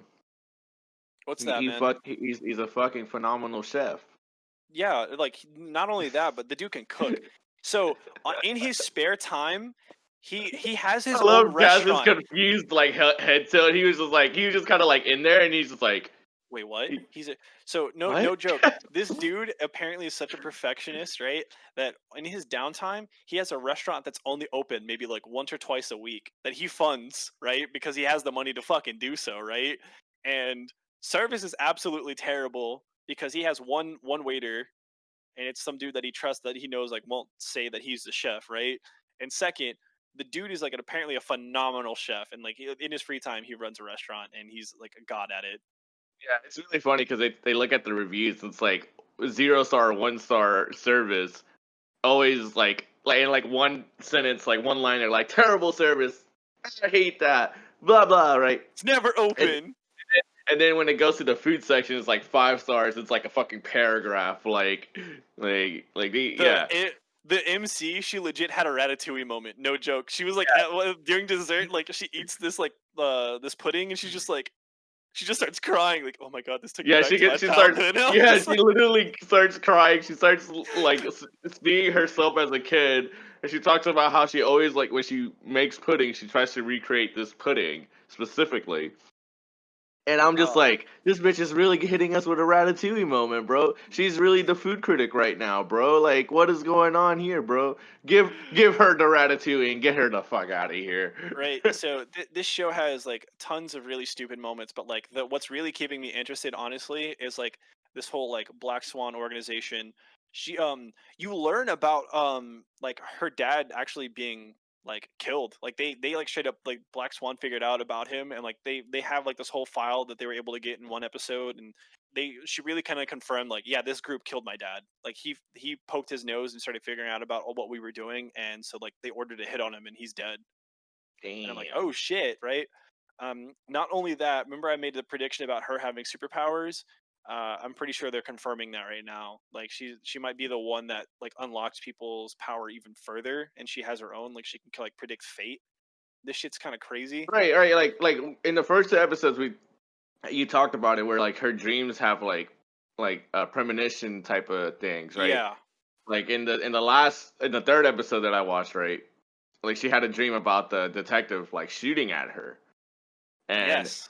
And at the end of that 3rd episode, you see it's her and the doctor on the balcony. I guess on a date, right? Like a celebratory type of date kind of thing. They're watching fireworks, and fucking Gavin shows up. He doesn't say a fucking word. That motherfucker just like walks up, pulls out a gun, and shoots. The episode ends. Yeah. So quick, obviously. That was badass. I was like, yeah. So he they're out on their date, right? And that's when they reveal that the doctor is an evolver. Because he gets, the MC, puts her behind him and pulls up this giant like psychic barrier, type bullshit, right? And that was to reveal that he has a superpower, right? But he's not even shooting at them two. he curves the bullet. He uses the wind to like curve the bullet. There's a sniper on the balcony behind them, and she was like gonna take out the MC. The sniper was, and Gavin's like, "I'm not gonna hurt you." Like, so the sniper, like whatever. That boy curves bullets. He's like, yeah, like, he really was, like the wanted shit, right? So I think just funny things that I just want to bring up. Like, listen, the romance subplot, low key, like garbage as fuck, right? Right, obviously. Everything about Victor, 10 out of 10. Best character in this fucking anime. He actually is like really cool, like really well written and developed. I mean, my dude holds Shokugekis on his downtime, so what's not to like? Right? The idol is fucking terrible, and not only is this the idol is an evolver. His whole power is charm. So like that's smart. I like that. It's charm. So like he gives at one point. It's a little subtle, right? Like he can get away with it. He can use it like in ways that people probably wouldn't even recognize it as a. So people believe him or will do. He kind of has like in a weird way like a Gias, right? He can kind of like use his charisma to get people to do what he wants. Everybody got Gias. Not only that, but he's a hacker. He's like a world-class hacker. And I'm like, oh, this is fucking stupid, dude. So no joke. There's a subplot. Yeah. There's this subplot where she like is trying to find out more information for her show. So Victor like funds the show. So now like the whole episode is her going on these investigations, right, to find material for her show. And along the way, it somehow ties into these evolvers, right? Plot armor, like Kenny talked about. Sometimes it's really like, are you fucking serious, right? What really kind of sent me over the deep end with this idol guy was this episode, right? She's solving some Scooby-Doo investigation mystery, right? Some intern shows up, is like, hey, you should look into the hacker key because that dude had one of the biggest scandals or brought to light one of the biggest scandals and disappeared. You need to find him because he's back on the internet again, right? So she does investigating, and there's like a hacker convention. I'm not joking. There's a hacker. There's like a secret underground hacker convention, right? And I'm like, this is so fucking stupid, dude. And this was like the least enjoyable episode out of this entire fucking series, bro, because it literally was just so dumb, right? And so she gets invited by Key, right? He sends her like an email, like an encrypted email or some shit, and is like, he invites her to this convention, right? And they go to this convention. There's a bunch of these dudes wearing like punk outfits and face masks and shit. I'm like, dude, no hacker. What is this, dude? No hacker is gonna go like leave his basement and go to a convention where they might like. You're like, what is this? Leave his basement. Like they're not gonna potentially like get put into a location with a bunch of other hackers and potentially be like caught out, right? But not get only watchdog. that. But not only that, dude. So she shows up, right? In her hacker outfit, bro. It's so dumb. And who does she bump into? The idol. And I'm just like, what are you doing here? And she's like, oh, I got invited by Key. He's like, I didn't invite you here. She's like, what? You're Key? He's like, yeah, I'm Key. And like, they go on this like rimmaroo of like hacking shit. He gives a speech and everyone, dude, it was fucking dumb as shit, dude. It was so bad. That episode almost pulled me out of it, but I'm low-key kind of glad. Like, what ended up pulling me in was what happened at the end of the episode, because it was kind of necessary, but like I was like, there's a way better way you could have done this, right?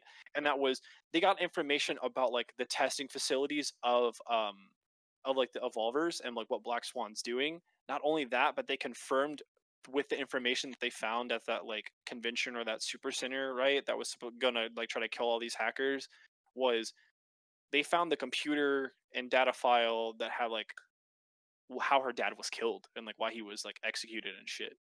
And that started triggering memories with her. So she was like gaining her memory back. I was like, okay, I'm back in now, because like you're furthering this whole like, I would say like subplot even further.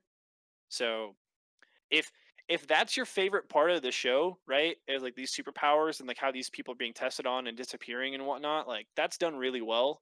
But the romance, the plot armor, the like, there's a lot of things going against it. So like, if you don't watch it because of that, I completely get it, dude. But for some reason, my boy Seto Kaiba pulled up here. It was like, let me just drop a fucking check, fat check on shit. Like, the dude's buying everything. He's an excellent chef and whatnot. I'm like, dude, I'm in. Like, Kaiba said, "You don't control my fate, Yugi. I'm going to another anime." Yeah, dude. You learn that the MC girl, she like is like to the Shadow Realm. The reason Black Swan wants her is because she can potentially unlock other people's powers, like even Evolver's powers, even further and shit. I'm like, okay, it makes sense now. Like, why this organization wants something to do with her. It's not just because she has information, but et cetera, et cetera. I think at one point the coolest part is like, Victor is like trying to protect her, and like, she like gets upset or emotional and like loses control of her power that we really still don't know too much about, and Victor just goes like ape shit, and these dudes are like trying to shoot at him with their Esper powers and whatnot, right? And he just starts summoning like portals, and like these like guys get sucked into these black hole portals, and you don't know where the fuck they go. He's like, I've never lost control of my power. I don't know what happened. These dudes are gone. I don't know where, type shit, right? But it's like moments like that, like these. I'm like, this is kind of cool. This is whatever, man. Like, I'm in. So I got like 3 more episodes. I'm gonna finish it. I'll give you guys like a rating, but other than that, it was a whatever, man. Like, I had nothing better to do. I was like, fuck it. Let me see if this was worth watching. And so far, it's kind of worth it, but not really. All right. Anything else you guys want to add for this episode? Yeah, I got you. You guys are looking good. You're looking better, man. Let's talk about high. Oh, that's my jam, dude.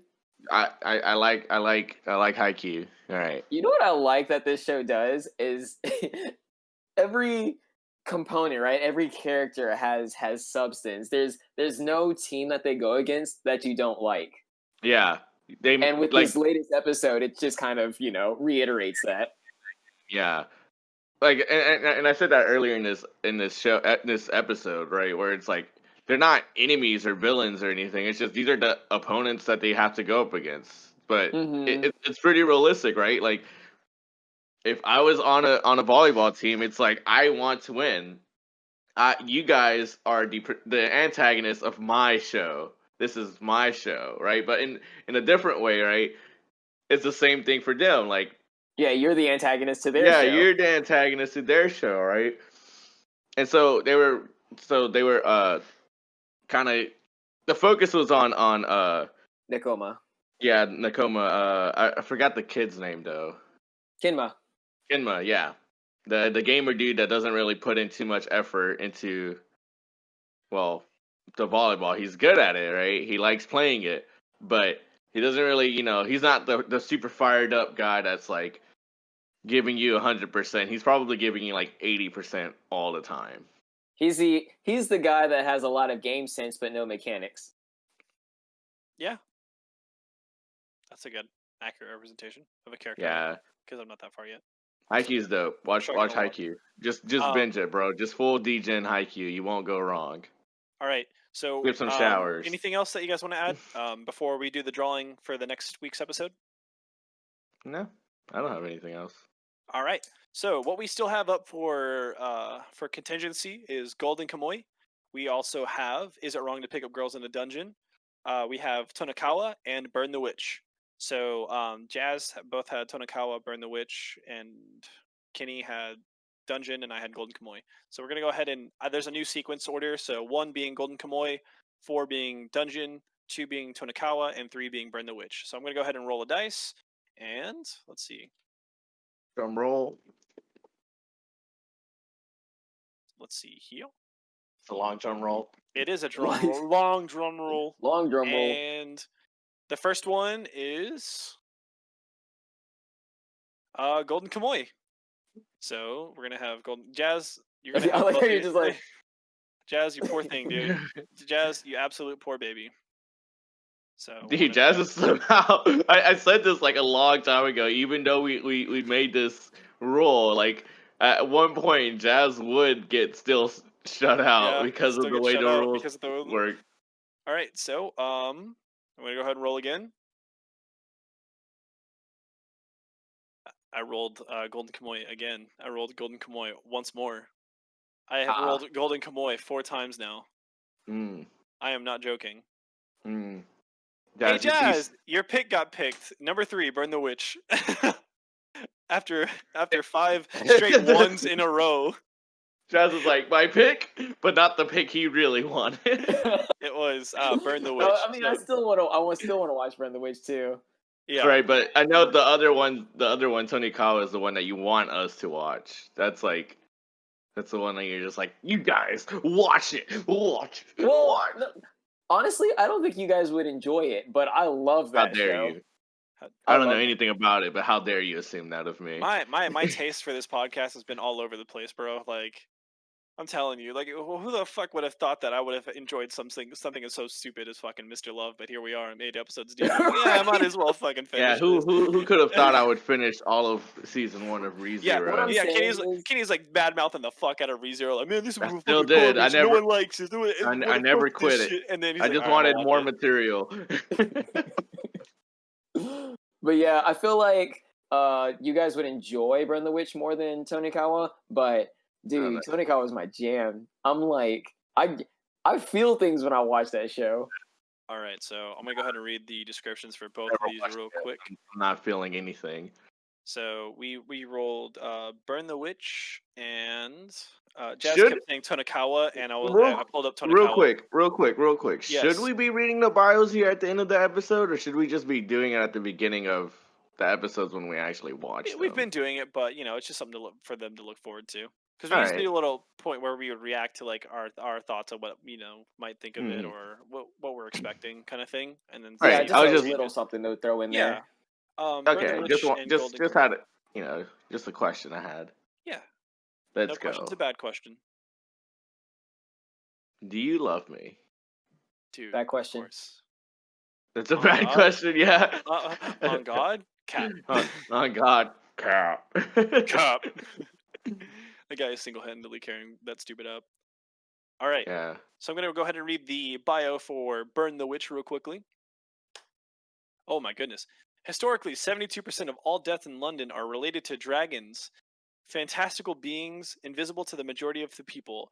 While unknown to most, some people have been standing up to these dragons. Only inhabitants of Reverse London who live in the hidden reverse side of London can see the dragons. The protagonists of the story, witch duo Noelle and Ninny, they are protection agents for Wingbind. Their mission is to protect and manage the dragons within London on behalf of the people. Okay. Not what I was expecting. That sounds really fucking cool. They didn't even use the word witch in it. It sounds kind of like Persona. At least my understanding of Persona. No. With Reverse London. Yeah. Like the metaverse and whatnot. But yeah, that's I'm interested. I see the cover. It's got like 2 cool looking waifus on there. Like for it. So I'm feeling the girl that's riding the little lime green dragon. That one looks cool. She's a little cutie. But other than that, we might get some like cool like Harry Potter Reverse London type, platform 9 3/4 secret society. Those are my thoughts on it. Kenny, Jazz. Jay. It's not an isekai. Hey, you lost me at Harry Potter. It's not an isekai. So I'm hearing secret society in London. Like, there's not that many of those. You know what I mean? Like I pulled the one piece of fiction that some very very thinly relates to that. But all right, then we'll go ahead and read the introduction or bio for Golden Kamuy. I'm really excited to watch this one. I really am. I've heard good things about it. One of my favorite artists draws a lot of art for it, so I was like, okay, yeah, this is might as well give it a good try. So this story takes place in the mighty northern field of Hokkaido. It is a time in the turbulent late Meiji era. The post-war soldier Sugimoto was in need of large sums of money for a particular purpose. What awaited Sugimoto, who stepped into Hokkaido's gold rush with dreams of making a fortune, was a tattoo map leading to a hidden treasure based on hints inscribed on the bodies of convicts in prison. The magnificent nature of Hokkaido versus vicious convicts is meeting with a pure Anu. Ashipara. A survived battle for a hidden treasure hunt begins. Okay. I wasn't expecting that. So it's One Piece? So, yeah, it's Tastes like, like it too. this bounty hunter who like hops in. But it's a breakfast cereal. A war. Kenny. Who was looking for I was treasure. expecting you to say it. Yo, this poster looks dope. Like I'm in. You know, the other show that we watched that was in the same media era was, you know, our good boy Woodpecker. You know, the little desk ornament that we have for this podcast that we just look at and go, one day I'll go to that. One day I'll go to that. Break in case of emergency. Break in case. We haven't hit that emergency yet. We haven't gotten there. Like I could have, but I watched all of ReZero instead. I could have, instead of watching a really shitty like app mobile game anime, I could have watched Woodpecker's Detective. Yeah. But here we are, 8 episodes in, and I'm gonna finish it tomorrow or probably tonight. I could have went back to it, but I started Tonikawa. There you go, dude. It just really do be like that. It really do be like that. So I'm excited. I can't wait to watch those episodes. You know, any thoughts, final words you guys want to say before we end this episode? I'm looking forward to it, but also from what I've seen from Golden Kamuy, it's not my jam, right? I think they do have good action sequences and stuff, especially compared to Yashahime. I can't bash on it enough, but I think there's stuff to look forward to. It's just, it doesn't seem like it's my jam. I'll say this. Have you watched Chess Without Commentary? That's InuYasha. Don't come at me. I'll say this: if you've never actually watched our YouTube videos, we do some really dumb shit like on camera. Yeah, on camera. Ashten just did some really stupid shit just now. I'm not gonna spoil it for any of you listeners, but it was really stupid and enjoyable. You'll love him. He's cute as fuck. I don't think words can do it justice, anyways. Even if you did try to spoil it. I think one of my favorite moments was when we were talking about how Bunny Girl Senpai was in our fields, and it was like the dad that comes in, and Kenny got up and pulled a bat from his closet, very menacingly. Yeah. That was another really gold moment. So if you guys want to watch a little companion stream, we definitely record the episodes on YouTube. But thank you guys so much for watching this episodes. I'm your host, Ashten, signing off. These are my 2 co-hosts, Jaz and Kenny. Go ahead and say bye, guys. Bye, guys. I'm Kenny. I'm Jaz. Bye. That's Kenny. Thank you so much, and have a good one, guys. Bye. Craig, you know the drill. Craig, my boy, love to see you come in. And also, really love to see you leave. Get the fuck out. Bye, Craig. Have a good week.